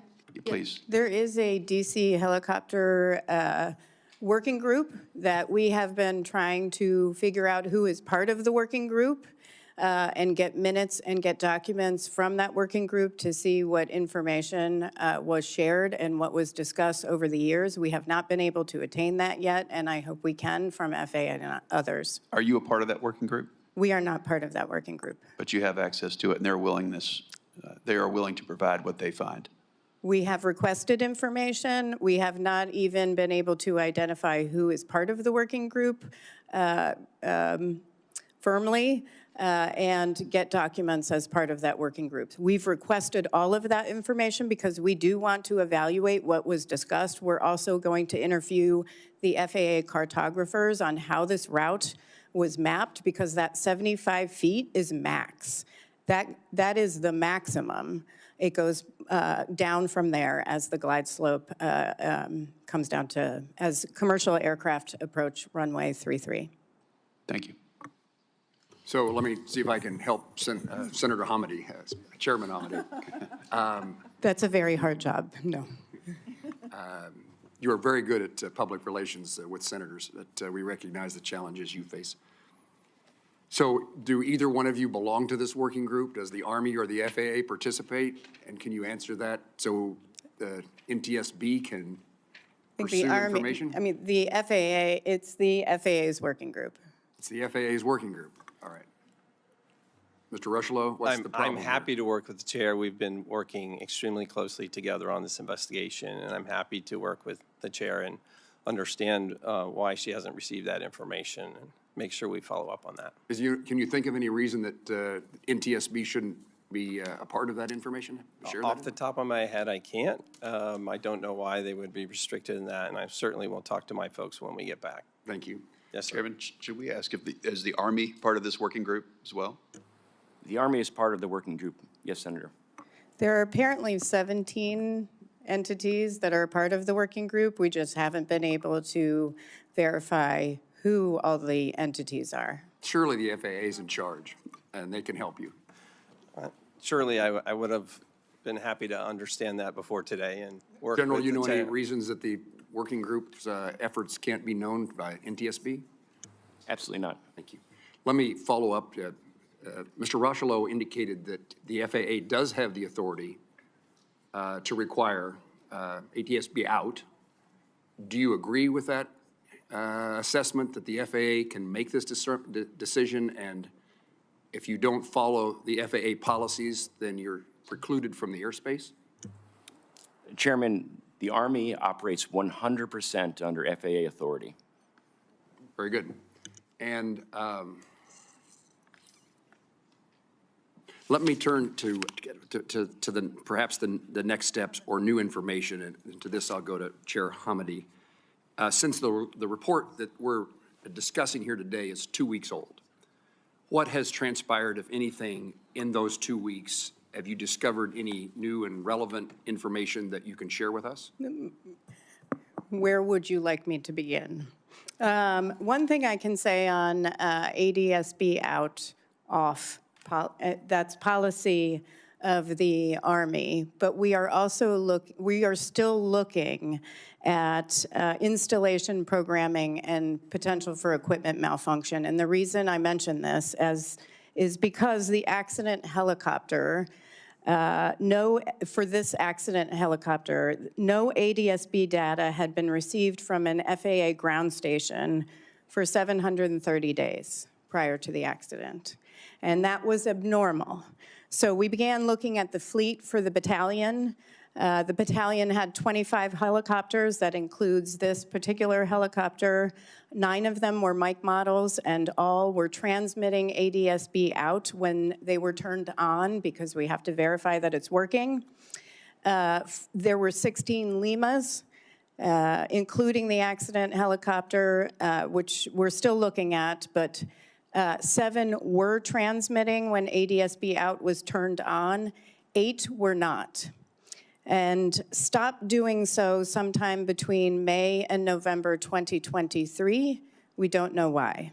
5 of those started transmitting since the NTSB identified the issue and began working with the Army to try to isolate the reason. So I just want to let you know that you can have ADSB out on, but you also have to make sure that it's working. You indicated working with the Army, but there's other participants in this arena. Absolutely. And then were you narrowing it to the Army as if something is necessarily wrong there? Or more broadly, there's a problem in receiving the information? For the ADSB out on, we wanted to look at the helicopter fleet for the battalion to see if whether ADSB out on, when turned on, was actually transmitting data. Because we did think it was abnormal that for the helicopter involved in the accident, it wasn't transmitting data for so long. Any explanation, General? Chairman, this exactly is what the value of the investigation is. There are things that you would not normally look at that are being determined here, and that's certainly going to help us drive policy and any changes that we need to do as a result of the investigation. And certainly the NTSB has the expertise to do that. So what we're hearing from Chair Hamady is that there may be, it may be transmitting, it may be on, but there's no receipt. There's, I don't know, technical problems in the process by which it's not providing the information it's supposed to provide, right? Chairman, obviously the functionality of any Army equipment, it's certainly Army aviation equipment, is important to me. So if we're discovering that there's a challenge there, we will take direct action, absolutely. This is not an inconsequential thing, right? No, it's not. And I think for the public watching, because I think there are a lot of people watching, is ADSB out broadcasts latitude, longitude, and altitude and velocity once per second. It updates once per second versus 4 to 6 seconds for radar, which is significant when you have converging aircraft. Mr. Rochelow, you indicated as of today there's a change in policy at FAA. I would be interested in knowing if that change in policy is only related to DCA airspace, or you are making those requirements, putting those requirements in place for other airports. Thank you, Senator. So the requirements that I announced today are effective for the DC Class B airspace immediately. That part of our ongoing work, as I related earlier with respect to hotspots and the mixed traffic that we've seen that could be problematic, are areas where we're looking at kind of adding that requirement in. It seems premature simply along the lines of the way airspace is structured in different locations that we need to focus before acting too quickly. So we want to make sure That is, we're looking at the different airspaces and how they're constructed, that we're taking kind of intentional, careful action. And that intentional action is underway. You're doing Yes, that sir. at other airports Absolutely. today. And wherever we find a risk, we will mitigate that risk immediately. Chairman Hamady, I asked you a question, then I interrupted you, and you sound like your answer would be lengthy of the things that you've learned in the last 2 weeks. I'll come back to you after recognizing the two senators to my left. Thank you, Mr. Chairman. I want to follow up on what Chairwoman Hamady is talking about, testing the ADSB out, whether it's actually transmitting data, because the data was not received. Will we be able to check that with all of the other rotary wing operators that are in this region as well? Or is that something the FAA should be mandating? Is that they could do that? I mean, you're not looking at the other operators because they're not part of this accident, correct? So then my question for Mr. Rushlow is, will you be directing, will the FAA be directing all of the other helicopter operators, whether it's Homeland Security, local law enforcement, who have this exemption to ADSB out, will you be directing that they actually test their equipment to make sure that it is actually transmitting the data that can be received? Yes, Senator, I think that's part of our ongoing work in the collaboration between those operators and how we make sure they, first and foremost, understand the requirement, and second, that their equipment is functional. Okay, thank you. I wanted to also follow up on my earlier questioning about the FAA's air traffic controller workforce. I had mentioned, you had committed to looking at the list of names I gave you, that I will be giving you for the air traffic controllers who are waiting for medical review. I would like for you I'd like for you to commit to reporting back to me in writing about how many controllers around the country are waiting for medical clearances so that they can return to work, and what the FAA is doing to make sure these medical reviews are happening in a timely manner. I will commit to that. Thank you. In the race to hire more air traffic controllers, and then the staffing was adequate on that evening, but we could have used more air traffic controllers, obviously. And in the race to hire more air traffic controllers, I want to make sure the FAA does not lower your longstanding high standards for air traffic controllers. There could be a temptation to sacrifice effectiveness for efficiency, but the FAA must stick to its stringent standards to protect safety. Can you assure this committee that as the administration works to hire more air traffic controllers, you will not in any way lower the high standards that is currently required for individuals to become certified air traffic controllers? And there's plenty of places, a lot of them are in actually Kansas, that have the expertise to help us train air traffic controllers, as long as we keep those high standards. 100%. Part of our ongoing activity to surge in air traffic controller hiring is to look for the best and the brightest, and that's exactly what we're going to continue to do. Thank you.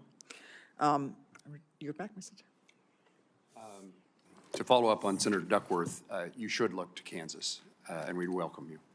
I'm going to turn to Senator Schmidt in just 1 second. General, the senator from Illinois was asking about routine maintenance and determining whether equipment is working. You have a standard in place that what Chairwoman Hamady said.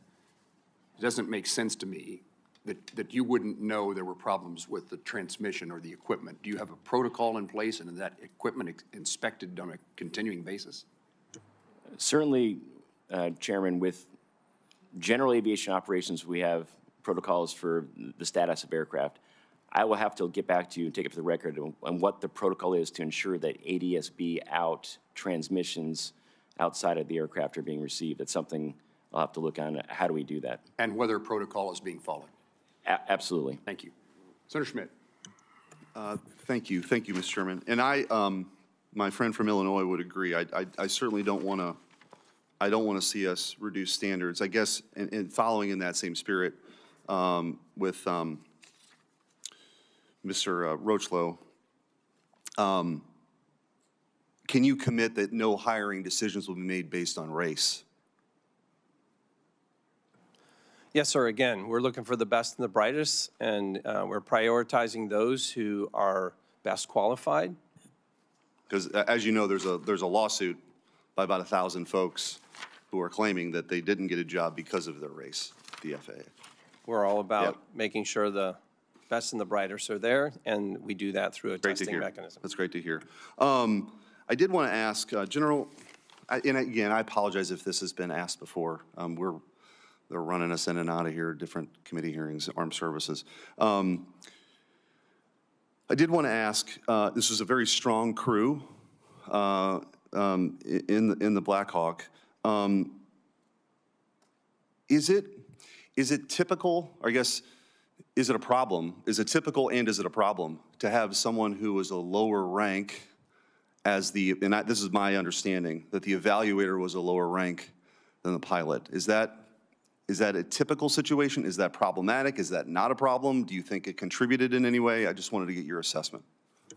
Thank you, Senator, for the question. It is extremely typical in Army aviation because the preponderance of our force are our warrant officers, and they are professional aviators. That's what they do for their entire career. And so they are our instructor pilots, our maintenance test pilots, our safety officers, and our commissioned officers fill roles of leadership within the organization. So it's a very routine to have a senior member being evaluated by a junior member. Okay, so I'm sure you've gone through this analysis, and I just feel like in the spirit of making sure we're getting this right moving forward, that you don't think there's a systemic problem associated with maybe somebody with a lower rank saying something to somebody of a higher rank in those kind of situations. You've went through that analysis, I'm assuming? Absolutely, and that is certainly the personalities of crew members and capabilities is something that is considered in that risk brief process for every single flight. Is it the right crew? Is the crew mixed properly? Commanders would know if there's issues with simple as they don't get along. And commanders would take that into account before approving any flight. And I guess for the FAA, and again, maybe you've been asked this before, but clearly in the chairman's opening statement and a number of the committee members, just the report, the statistics of the number of near misses between helicopters and aircraft landing at DCA, that, those operations now have been halted. Can you just explain to the American people why that didn't happen before? So, again, I'll say that the reports that were come in previously were certainly analyzed, but something was missed. And since that time, we've been using new tools available to us, artificial intelligence, machine learning, to be able to scan the tens of millions of data points, to be able to do that analysis in a more proactive and ideally at some point here predictive way to to identify risk earlier and to mitigate that risk. But this wasn't a new issue at DCA, right? This is an issue that had been a longstanding concern. Is that accurate? It's accurate. There were a number of reports that came in, and I would say that we've, as I mentioned earlier, we investigate every single near mid-air collision, and even as we talk about spectrum issues, Chairman Cruz mentioned, we have teams that go out and assess the airspace itself, making sure that we're working with partners, whether it's on counter-UAS technology, to make sure that airspace is as clean as possible from interference. And so moving forward, obviously as a response to the tragedy that happened, and I would be remiss not to express my condolences to the families who are here. I know everyone has, and it's devastating for each and every one of you, including some folks from back home. And so your advocacy does matter, and it will carry beyond today, right? This is important. So I ask in the spirit of that, moving forward then, is that how you see things, that the state of play as it currently is now will continue? Yes, sir. We'll continue to use the latest tools we have to be able to assess that data and work with the industry, with the aviation ecosystem, if you will, to identify that risk early and to mitigate that risk immediately. Okay. Thank you, Mr. Chairman. Thank you, Senator Schmidt. Mr. Rocheleau, at the moment, whether it's on or off is irrelevant because there's no flights. You're announcing something that doesn't, at the moment, matter because you have not lifted the ban on the flights. Is that true? So it's helpful to, if I can just point to the graphic. In the graphic, I can explain that in the yellow sectioned area, the the graphic there, that is where there is no mixed traffic. No helicopters, no fixed wing, except for those very few circumstances where we have emergency national security type of traffic. In the red section, in that red airspace, is where ADSB out, so DCA Class B airspace is now required. You'll also notice where, based on the NTSB recommendations, where we've eliminated Route 4 down going north to south on the Potomac, as well as Route 6 that formerly, you can see on the left side of the graphic, was in effect between from the west to the east where Bowling Air Force Base is. I'll have to think about that. Yes, sir. Thank you. Mr. Chairman, if I could, just for the record, because I see we have several Senator colleagues. Cantwell, you're recognized. Thank you, Mr. Chairman. Just to clarify on your point, Acting Administrator, we still have a rule that says they have an exemption, all sensitive. So I know you're making a declaration today, but I don't think that supersedes the rule. Now, maybe President Trump's going to call all these agencies and tell them to stand down, but legally, whatever the FAA is doing today doesn't take precedent over that rule. So when I come back for a second round, I believe the FAA has control over that airspace, and they can say. they can definitely shut it down, but as it relates to the rule, his decision just to say that you now have this requirement that a rule gave them an exemption to.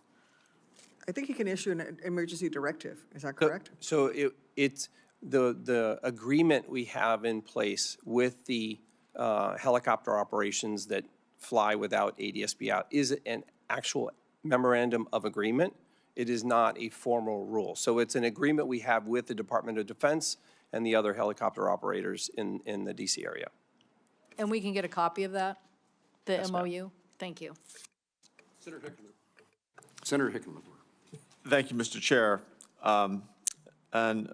Rushlow, you earlier testified that you've looked at the places, the airports with higher volumes of mixed traffic. I think you mentioned Boston, Dallas, Anchorage. Is that assessment, have you gone through all the airports? I mean, does that mean that other airports in other large cities or where we have a fair amount of mixed traffic are okay? Good job, thank you. So we have 10 locations, a total of 21 airports. So we are doing this hotspot review, this mixed traffic review across the nation, including in the Anchorage area. So we're reviewing all the airspace designs to see where we may have this indicator of risk with mixed traffic, so helicopter operations as well as fixed wing. And so you mentioned Boston, Dallas, and Anchorage. That's not the full list, I assume. That's correct, sir. And so when will this be done? So obviously, 21 locations, I'm receiving regular updates. I anticipate that being, I anticipate that activity being concluded in the next couple weeks. I will tell you that our teams they're being very intentional about how they go through that airspace because it's been built over time as it relates to helicopter routes and other approaches and departure routes. So we're being very intentional, very careful. We don't want to move quickly with inducing additional risk. Right, I understand that, but obviously time is of the essence. Yes, sir. When you're in a situation like this, making sure that even a preliminary warning as part of that assessment would be pretty valuable. And any indicator that there's an emerging risk, we would take immediate action. Ms. Hamady, you have in the past talked about workforce and making sure that you are fully staffed. And I think this is a direct follow-up on that.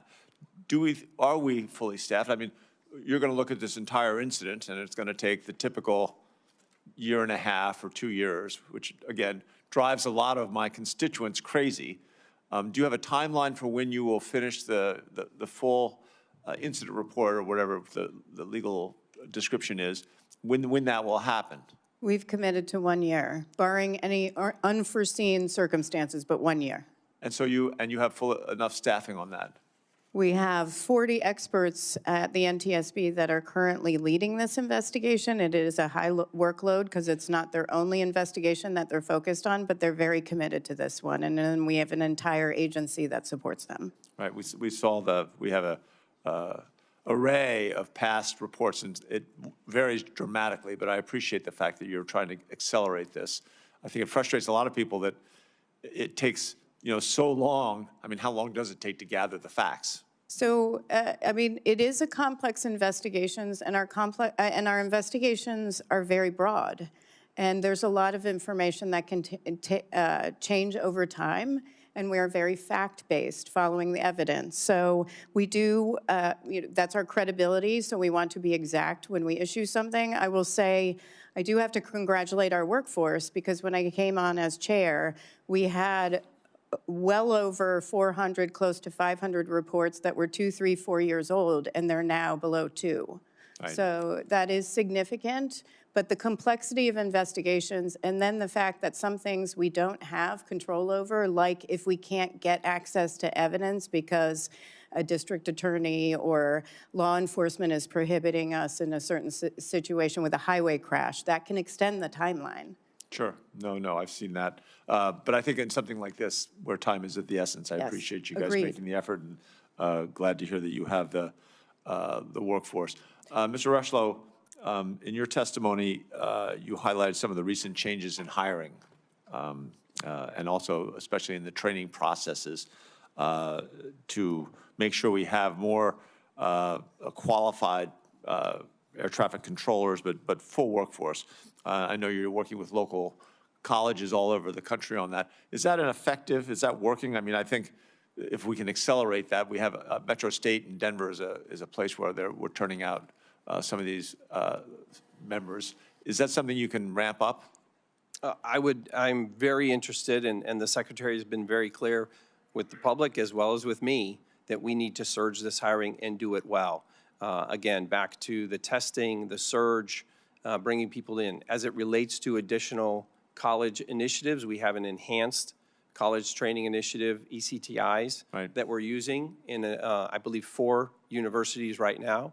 We're working with them with respect to advanced simulators and the like to make sure that we can get more, what we'll call throughput, but more controllers through those schools and get them out to the local facilities, centers, towers, TRACONs. Great. I'm out of time. Yield back to the chair. Thank you all. Senator Sullivan. Thank you, Mr. Chairman, and let me start by saying that my heart goes out to the families and loved ones of the victims lost in the American Airlines Flight 5342 disaster at DCA, and not long after that, unfortunately, as well, the Bering Air crash in near Unalakleet and Nome, Alaska, flying over the Norton Sound area. And I'm thankful for the chairman for holding this hearing and appreciate the NTSB and FAA and DOD focusing on the after action so this doesn't happen again, either here in DC or in my state. And I do want to focus a little bit on my state, great state of Alaska, because as I think all three of you know, we have very high rates of airplane crashes, highest in the country, and airplane crash fatalities, which is why we launched with the NTSB's good work in 2020 and the FAA's good work in 2020, the FAA Alaska Safety Initiative called FOSI. And in last year's FAA reauthorization, I was able to include a number of provisions with the goal of reducing the rate of fatal aircraft accidents by 90%. That's a very ambitious goal. And require the FAA to improve maintenance of weather equipment. So, Mr. Administrator, I want to get into that topic a little bit. I was just home. It came up a lot, how there might be cancellations of weather operations and infrastructure and reporting, which makes zero sense to me. I hope our federal government is not doing that. But one of the things in the FAA bill, I was able to include requirements for systematic improvements to the maintenance of our weather systems and advancing new technologies, and this includes a mandate for the FAA to take necessary actions to restore full connectivity of weather systems that are unable to disseminate information due to a telecommunications failure. We have telecommunications challenges in a state the size of mine. So can you talk to that, Administrator Rechelay? And then I would like to get an update from your perspective on where we are on the FOSI initiative. As you know, the Secretary of Transportation and our press conference that we all did together, and again, I appreciate everybody participating in that, has made this a very top priority of his. And yet, as we saw in Alaska, we had a fatal crash that, you know, hopefully we're going to learn from. Can I ask you on that, on the data link, telecoms, weather reporting, which is a big deal for my state? Yes, sir, I appreciate that. And I appreciate the opportunity to talk a little bit more based on our previous conversation. Your leadership, as a result of that and your request, I did travel recently to Alaska to go and understand more. I met with the NTSB lead investigator along with my investigators as it related to the Bering Air tragedy. By the way, thank you both for coming up to Alaska. I know it's not the easiest, closest state to get to from Washington, D.C., but it's important that you're showing my constituents that it matters. Yes, sir, and I agree. It's very important. I understand, having been there a number of times, the unique nature of Alaska, certainly its topography, as well as the need for safe aviation operations. So related to, again, reauthorization and the commitment to work to have better communications throughout Alaska, one of the initiatives, one of the reasons I went to Anchorage was to understand more about how we're, the maintenance issues, the connectivity issues, whether that's on the telco side or satellite.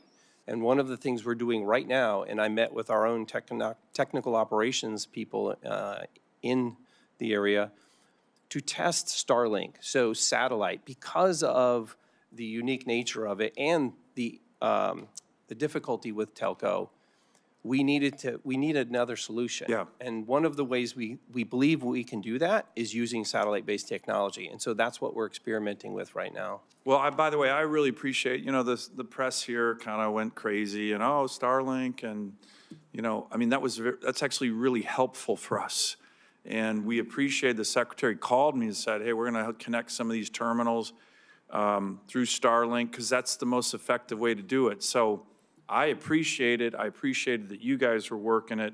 Can you give me an update, or Madam Chair, an update on the FOSI initiative, and then any preliminary findings you're seeing from the NTSB preliminary report on the Bering Air crash? Senator Sullivan, this needs to be your last question. It is, Mr. Chairman. We are still working on that investigation, of course. The preliminary report was issued and did find that the aircraft was over 1,000 pounds overweight, but we also are going to look at the center of gravity on that airplane and see how that factored in. And then we are really focused in on weather that day as well. As you noted, weather infrastructure is critical for Alaska, and we have a number of recommendations on weather observing stations and also the importance of pilot reports and having air traffic control when a pilot reports weather conditions to pass that information along to other pilots in the area, and that's something we're looking at as part of this investigation in particular. Great. Thank you. Thank you, Mr. Chairman. Senator Sullivan, thank you. I don't want to diminish the circumstances that Alaskans faced and the circumstance you as their senator represent. We're trying to get everybody's questions in before the vote closes, and I recognize Senator Klobuchar. Okay. Thank you very much, Chairman. Thank you. And to the families, just such a tragedy, and I know there are those watching at home as well, including the family, Wendy Jo Schaefer, a Minnesotan mom, 2 little kids, and husband. And we lost her. So, Chair, I want to thank you for your work. I know how complicated these investigations are. And could you just briefly talk about any open recommendations on communications that don't come out of this, that the NTSB, I know you have over 1,000 open safety recommendations, and while this investigation is ongoing, just open recommendations related to technology and anything that would improve communication? Related to this investigation? Not related. Oh, not related. I Okay. understand you. We have a number of recommendations that remain open, including a number of recommendations issued to the FAA. On communications in particular, I mean, one thing I will mention that we haven't talked about that we are looking at as part of this investigation is our longstanding belief that ADSB in also needs to be mandated by the FAA. We don't know what relevance that has to this investigation yet. However, it is a longstanding position of the NTSB. It will provide key information to pilots. And in 2008, in our comments for a notice of proposed rulemaking to FAA, where they decided not to require it, we said equipage of aircraft with ADSB and capability will provide an immediate and substantial contribution to safety. Just a couple of years ago, and we just talked about Alaska, we investigated a midair collision in Ketchikan, and we reiterated, and this is the statement, that NTSB remains concerned that without a requirement to install and use ADSB supported airborne traffic advisory systems, mid-air collisions will continue to occur. And that was in 2019. Okay. So we'll look at that as part of this investigation. Okay, thank you.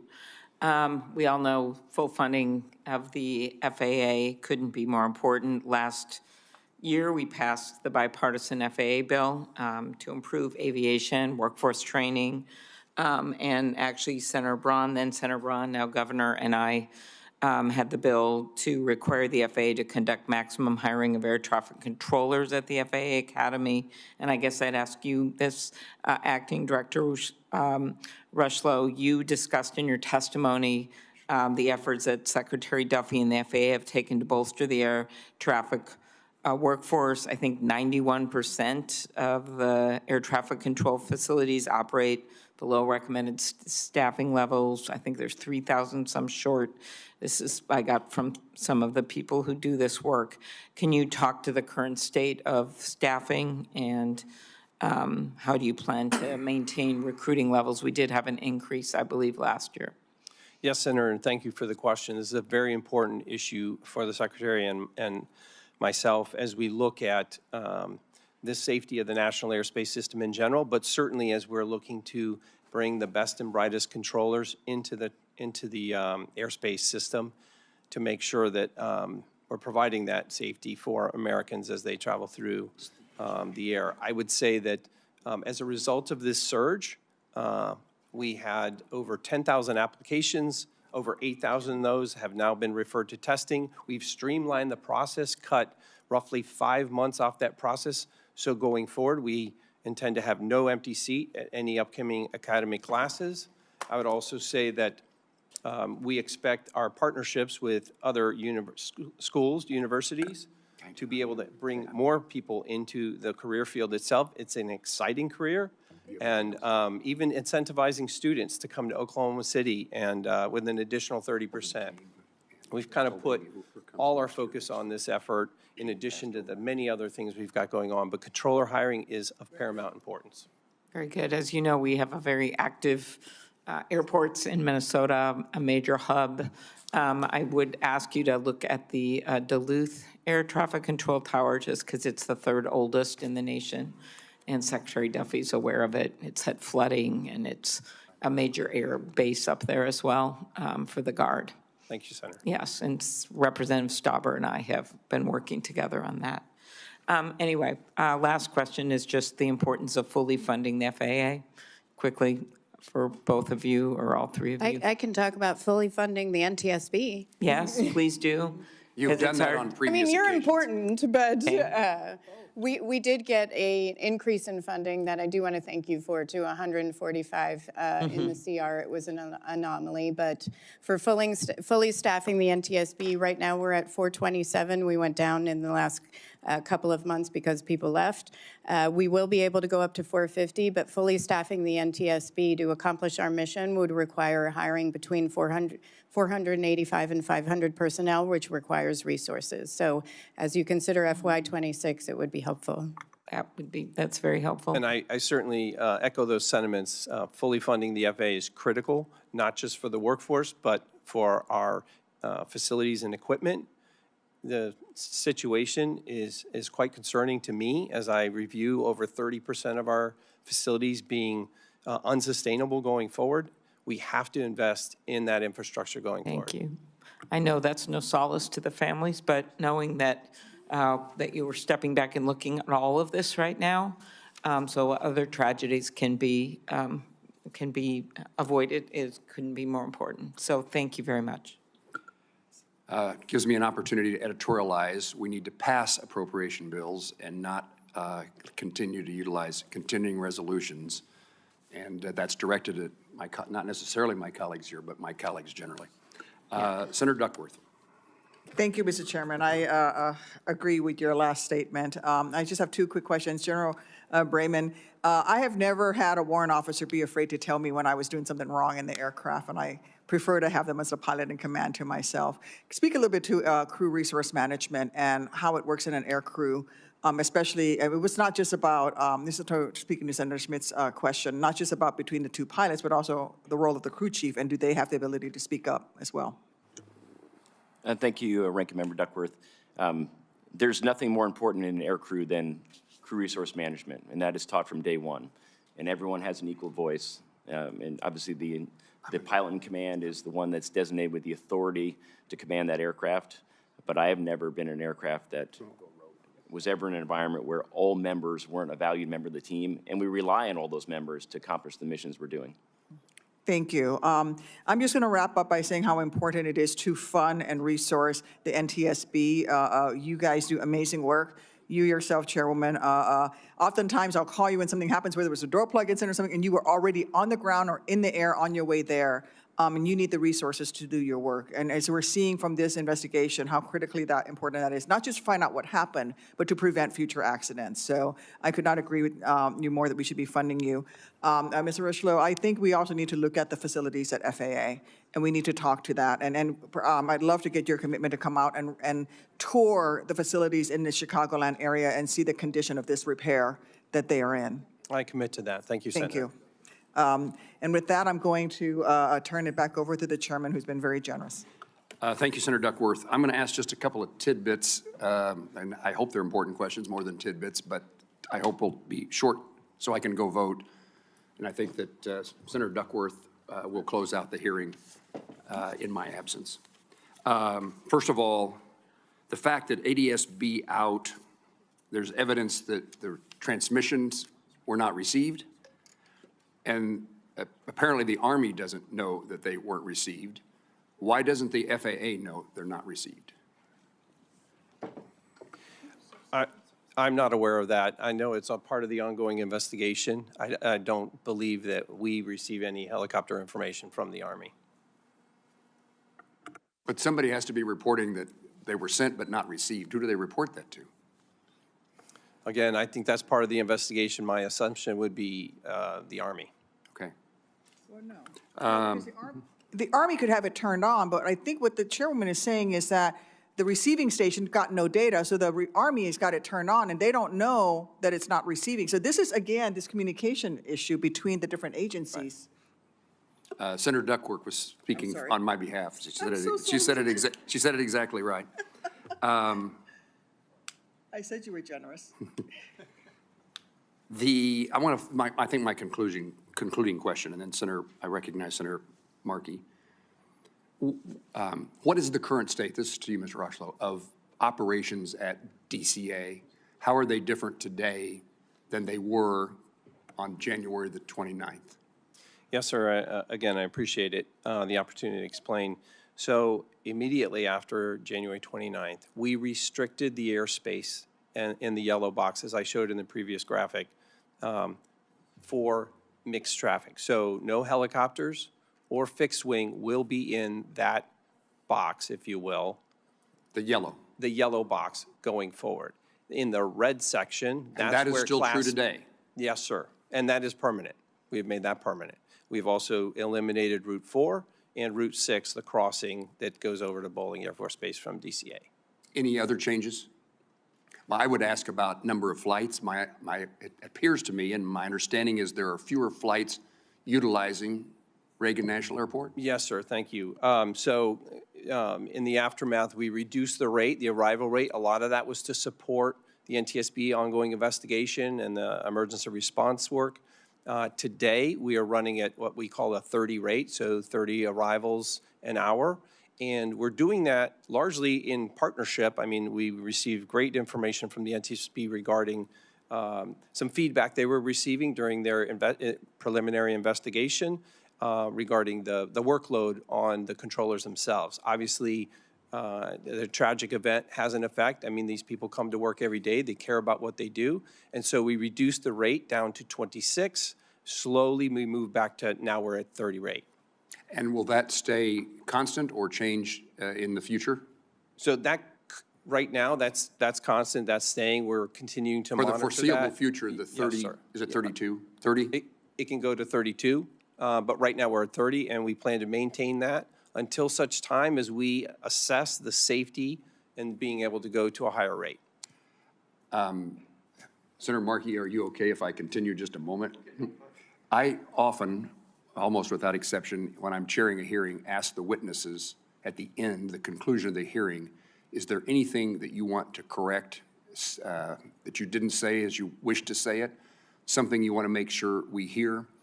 And then I'll turn the conducting this hearing over to Senator Duckworth. Ms. Hamady? That's when all my staff cringe when I chime in. On this one, I would say I know there is a lot of focus on the FAA right now. I do think they are very focused on safety. We have an excellent relationship and have been in communication constantly since this accident. I would say one area we're really looking at also is how the Army evaluates when there's reporting of close calls. Do they get those reports, the Army I'm talking about? And how do they communicate, at the battalion level, how do they communicate and talk about safety? How do they evaluate safety? Are they getting reports? Are they monitoring their own helicopters that might exceed altitude levels? We have found so far that a lot of the conversation and safety discussion at the battalion level is really focused on OSHA slips, trips, and falls. There is a disconnect on some of the discussion around safety and safety assurance from the Army as a whole versus the battalion level. So we're really looking at that. Please answer this question, but just in my absence. Yes, sir, and I appreciate the opportunity. I just want to make it crystal clear that something was missed at the DCA crash. I take that seriously. I take that upon myself. I returned to the FAA just 2 months ago because I care about the National Airspace System and the safety and the workforce. I'm dedicated to continuing that work. And I will continue to review what I mentioned before with respect to the hotspots, working closely with NTSB to learn what happened here and to make sure it never happens again.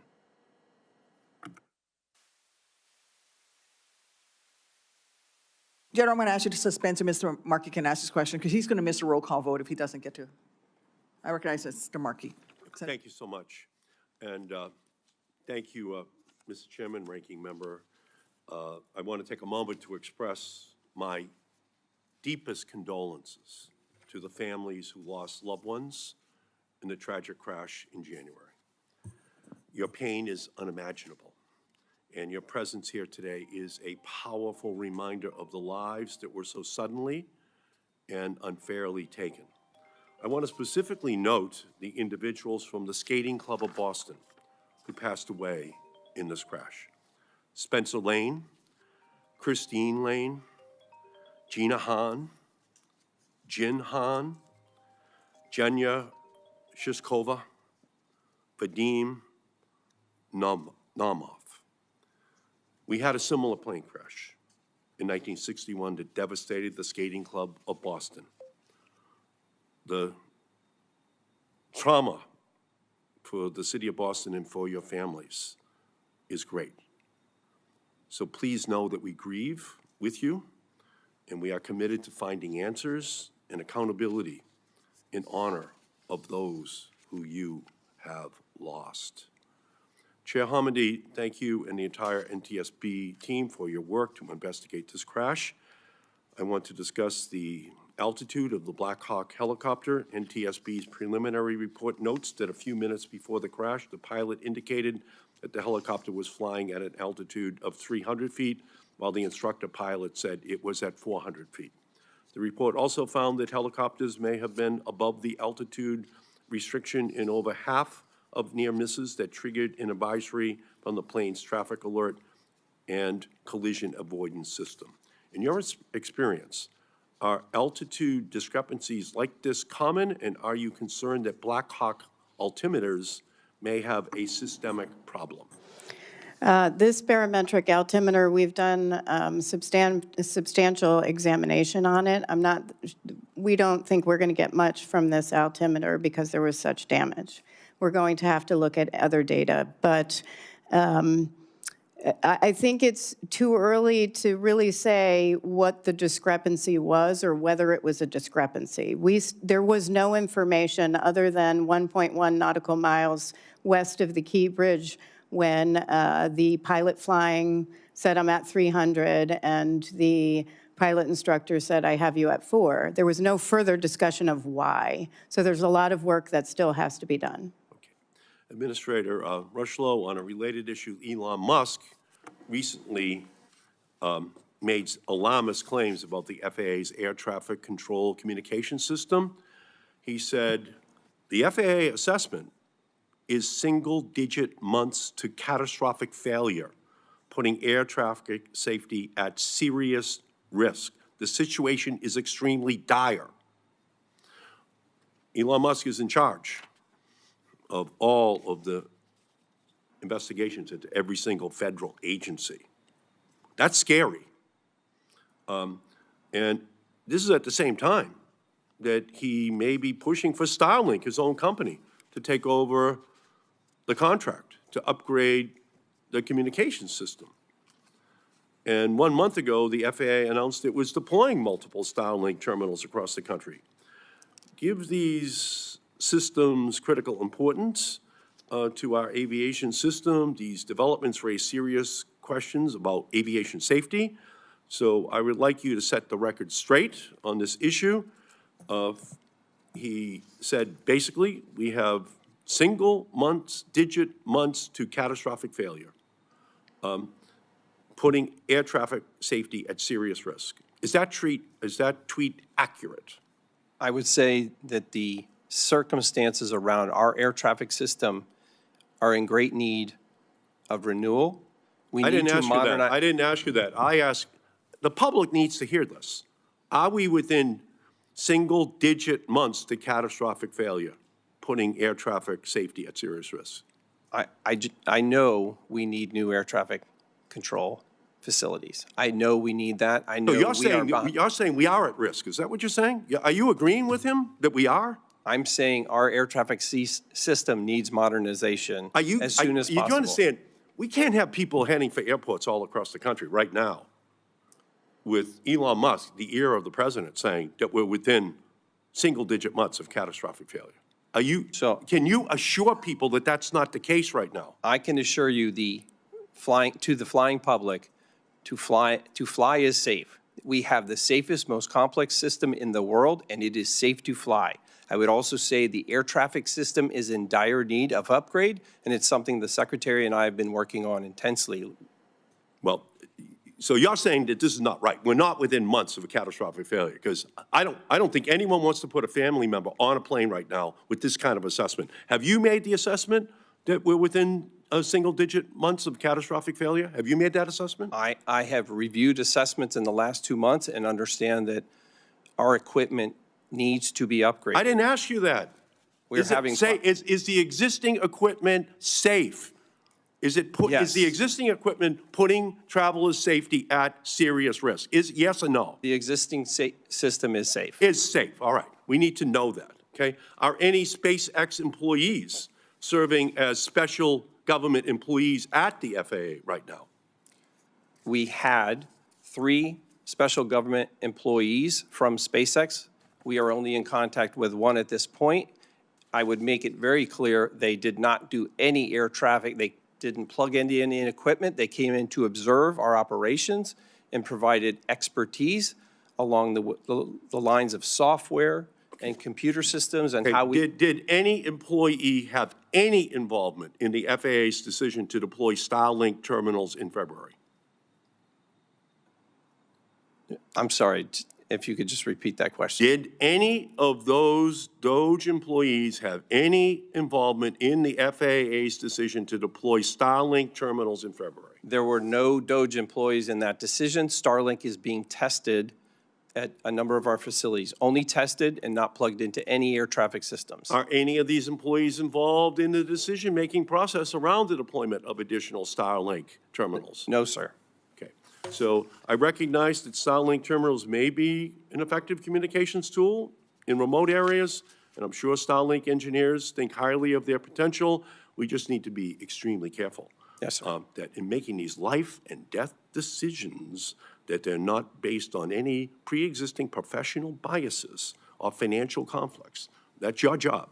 You got to make sure this is the way we operate, because we're going to have hearings on this as this year and next year unfold. So I thank you, and I thank you, Madam Chair.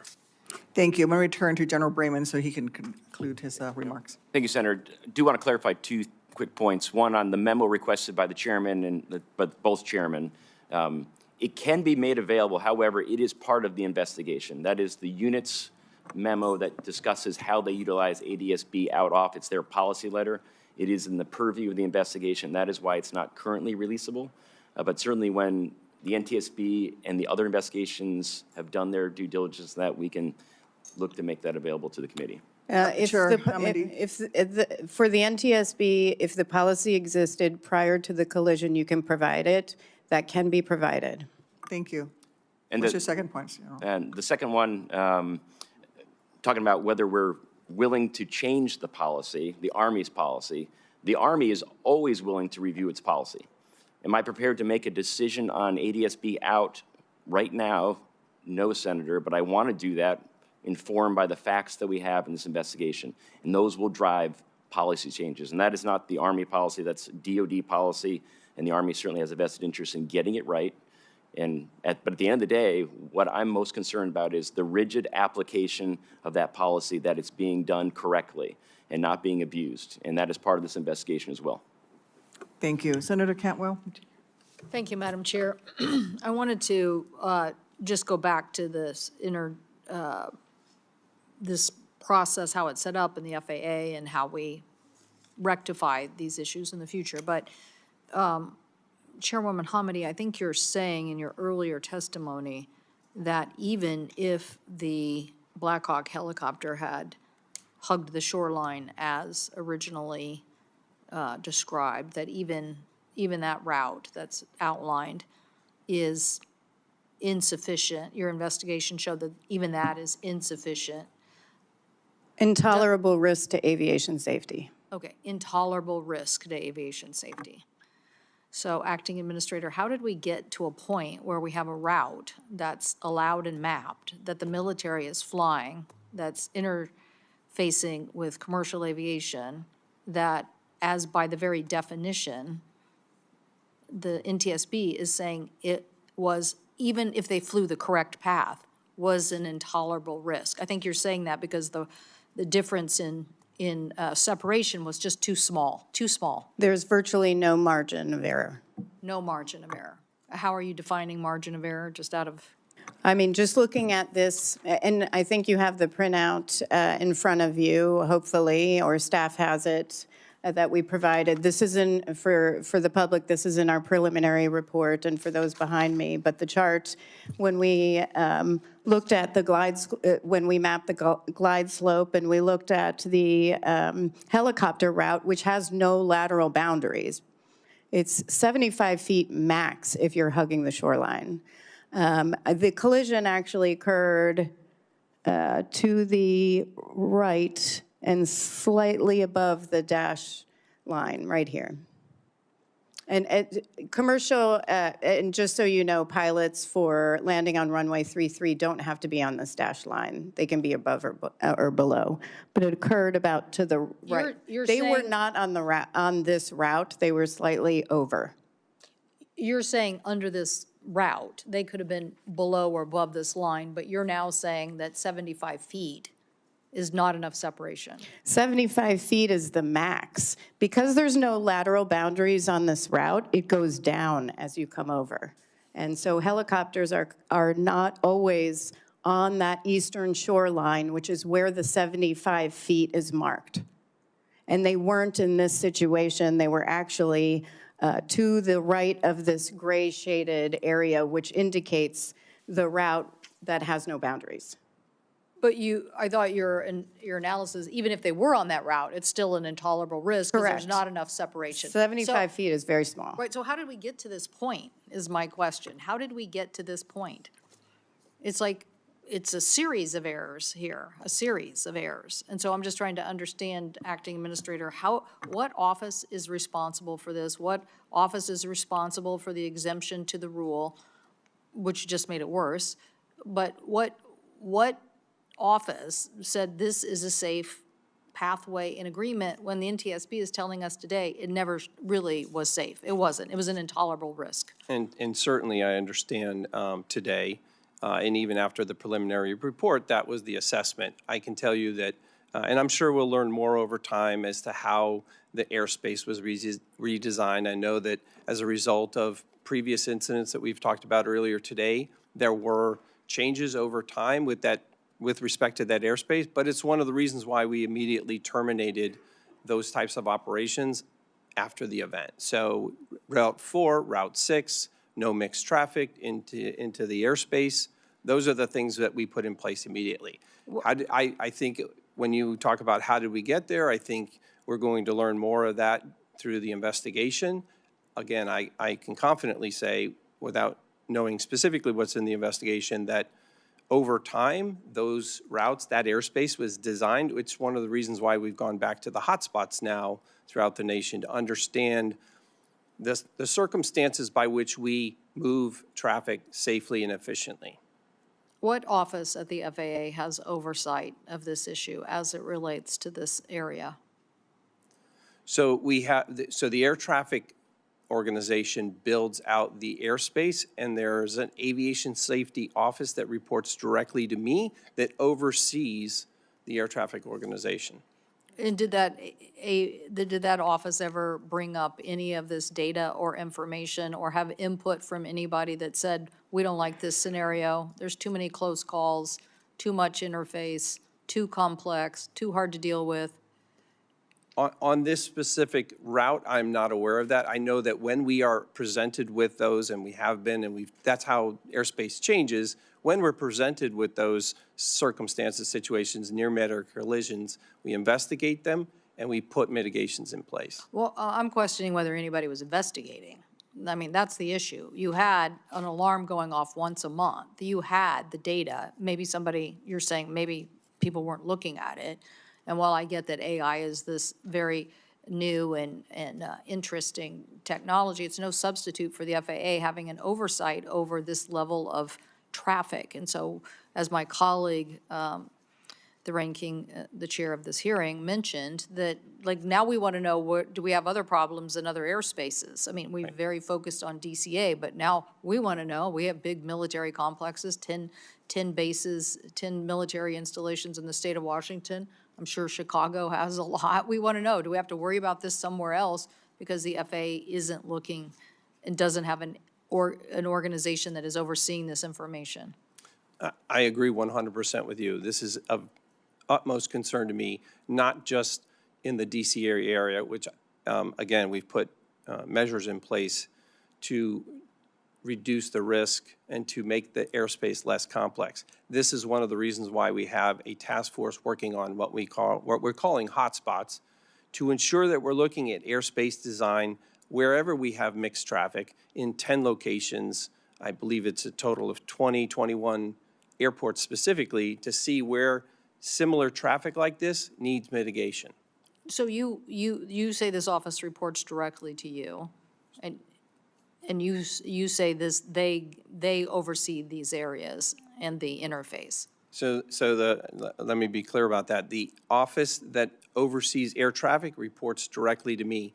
The task force, the group of people that are looking at these hotspots specifically, are part of multiple parts of the agency: air traffic, aviation safety, airports. So we have a number of people part of that effort to make sure that we're looking at the airspace design, and if we find risk, we react. Well, there was risk, for sure. There was risk. It was being sounded in an alarm, and it wasn't being addressed. So now we have to figure out why that wasn't being addressed. There's a lot of information here that says very high risk, very high risk. So why was that ignored, or was no one looking at it? So we need an answer. I think this committee did very good work, in my opinion, after the Columbia accident, and set up more safety offices to make sure that we never miss something like that again. And I feel like that's the issue we're asking you today, and so we need to understand what you think is in place and why. If it was in place, did we miss this because little pieces of the responsibility was delegated to various parts of the organization and nobody had a holistic approach?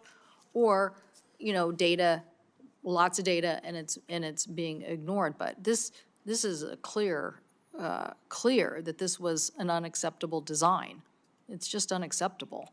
And I don't know how we got there. I do want to ask you, are you now supportive of ADSB in as a requirement? Making sure that carriers like this regional jet, again, I mentioned earlier, it's $20,000 or so per plane. Why can't we just say we're going to do this? I did understand from the chair earlier that it's been an ongoing recommendation. I have not personally looked into that in the last 2 months as to what the expectations are on ADSBN. I know that equipage on aircraft throughout the system can be challenging, but I certainly will take that back and look into it to figure out what specifically ADSBN would be, what would be required to mandate that. Certainly, if Congress passes a law, we would, as we did with. We already did, by the way, we already did. It was called the reauthorization bill. And as I said in my opening statement, we basically authorized spending for this through the equipage program. And, you can discuss how this actually gets deployed, but I'm pretty sure the consumer ends up paying for it regardless in some way. And so the point is, NTSB has been recommending this. Is that right, Chairwoman? That's correct. You've recommended this since 2008? And I have to look, but I think we actually have recommendations on ADSB in that precedes that. Those were comments, and if I may I add our 2008 comments to the hearing record? Thank you. Without objection. So I think, Acting Administrator, I think we need to hear from the Department of Transportation and the FAA that they understand that these recommendations have been on the table, and you need to respond to them. We don't want to do that. We don't want to keep doing this, which is having one organization who has to investigate all the accidents, deal with all the families, deal with the grief and emotion, and then have an FAA that gets too cozy with industry and gives them exemptions. We don't want that. And so what we want is you to listen to the NTSB. And I know this is historic. I'm not blaming any administration. It's historic. It's historic. It's been there since the beginning of the big crashes that we've had, way before the MAX, where the FAA makes safety recommendations and then they're ignored for I don't know, sometimes a decade. And then people finally say, oh, okay. But we owe it to these families. We owe it to them now. It's not that hard to get this done. So I hope you will take this back to the Secretary, have an internal discussion, and basically agree it's time to get this done. Yes. And if I may add, and we're going to look at this as part of our investigation to see how it could have factored in, but the CRJ had ADSB out. It did not have ADSB in. And so we are going to look at what that information could have provided to that flight crew and how it could have made a difference. We've seen that in other investigations, which is why we have these recommendations. Thank you, Madam Chair. Thank you. I do think that a nationwide look is important. I'm glad that FAA is looking at the hotspots. I understand that many of these routes, it's not just the military that's flying them. It is local law enforcement. It is federal law enforcement. It is hospitals are all flying them as well. But I do think beyond a very local, hyper-local look, a national look is really important. Thank you all for coming. Again, my condolences to the family members. I just want to say again, thank you. Thank you again to Chairwoman Hamidi. Thank you, Mr. Rushlow. I know you've only been acting for a couple of months. We're without an FAA administrator for 3 years prior to your immediate predecessor. And again, General Brayman, thank you for being here. Thank you to all the witnesses for their important testimony today. Senators will have until the close of business on Thursday, April 3rd to submit questions for the record. The witnesses will have until the close of business on Thursday, April 17th to respond to those questions. And this concludes today's hearing. The committee stands adjourned.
And we'll continue to talk about the things that are being done in Congress to push back against Republicans, our strong opposition to the reckless Republican spending bill.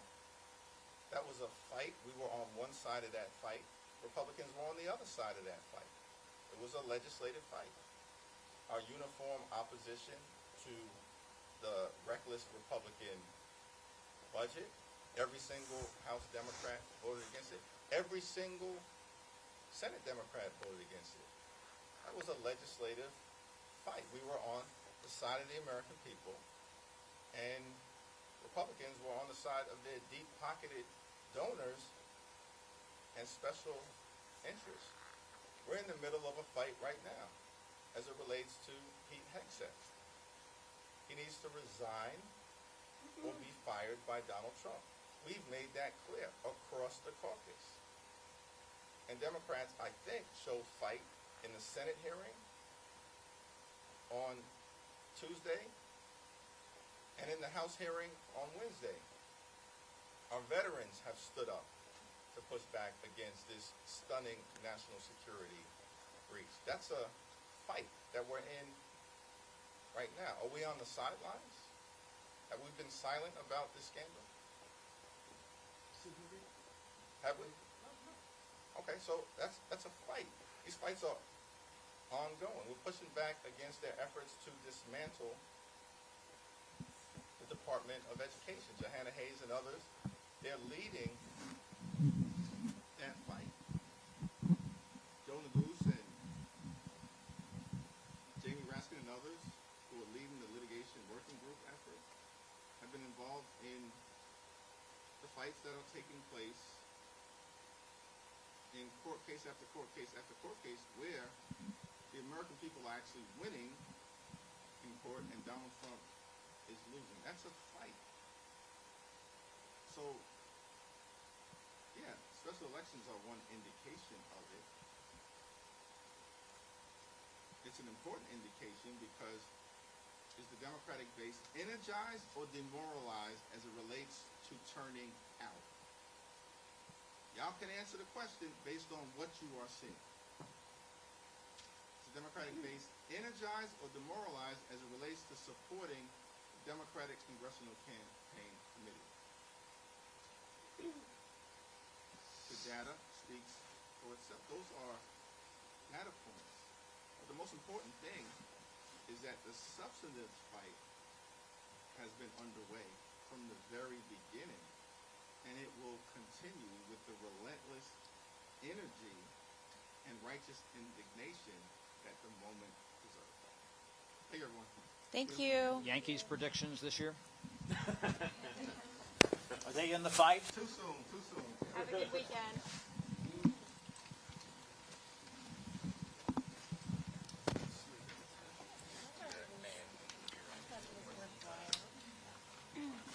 That was so funny. Thank you. I appreciate it. That is a big mic.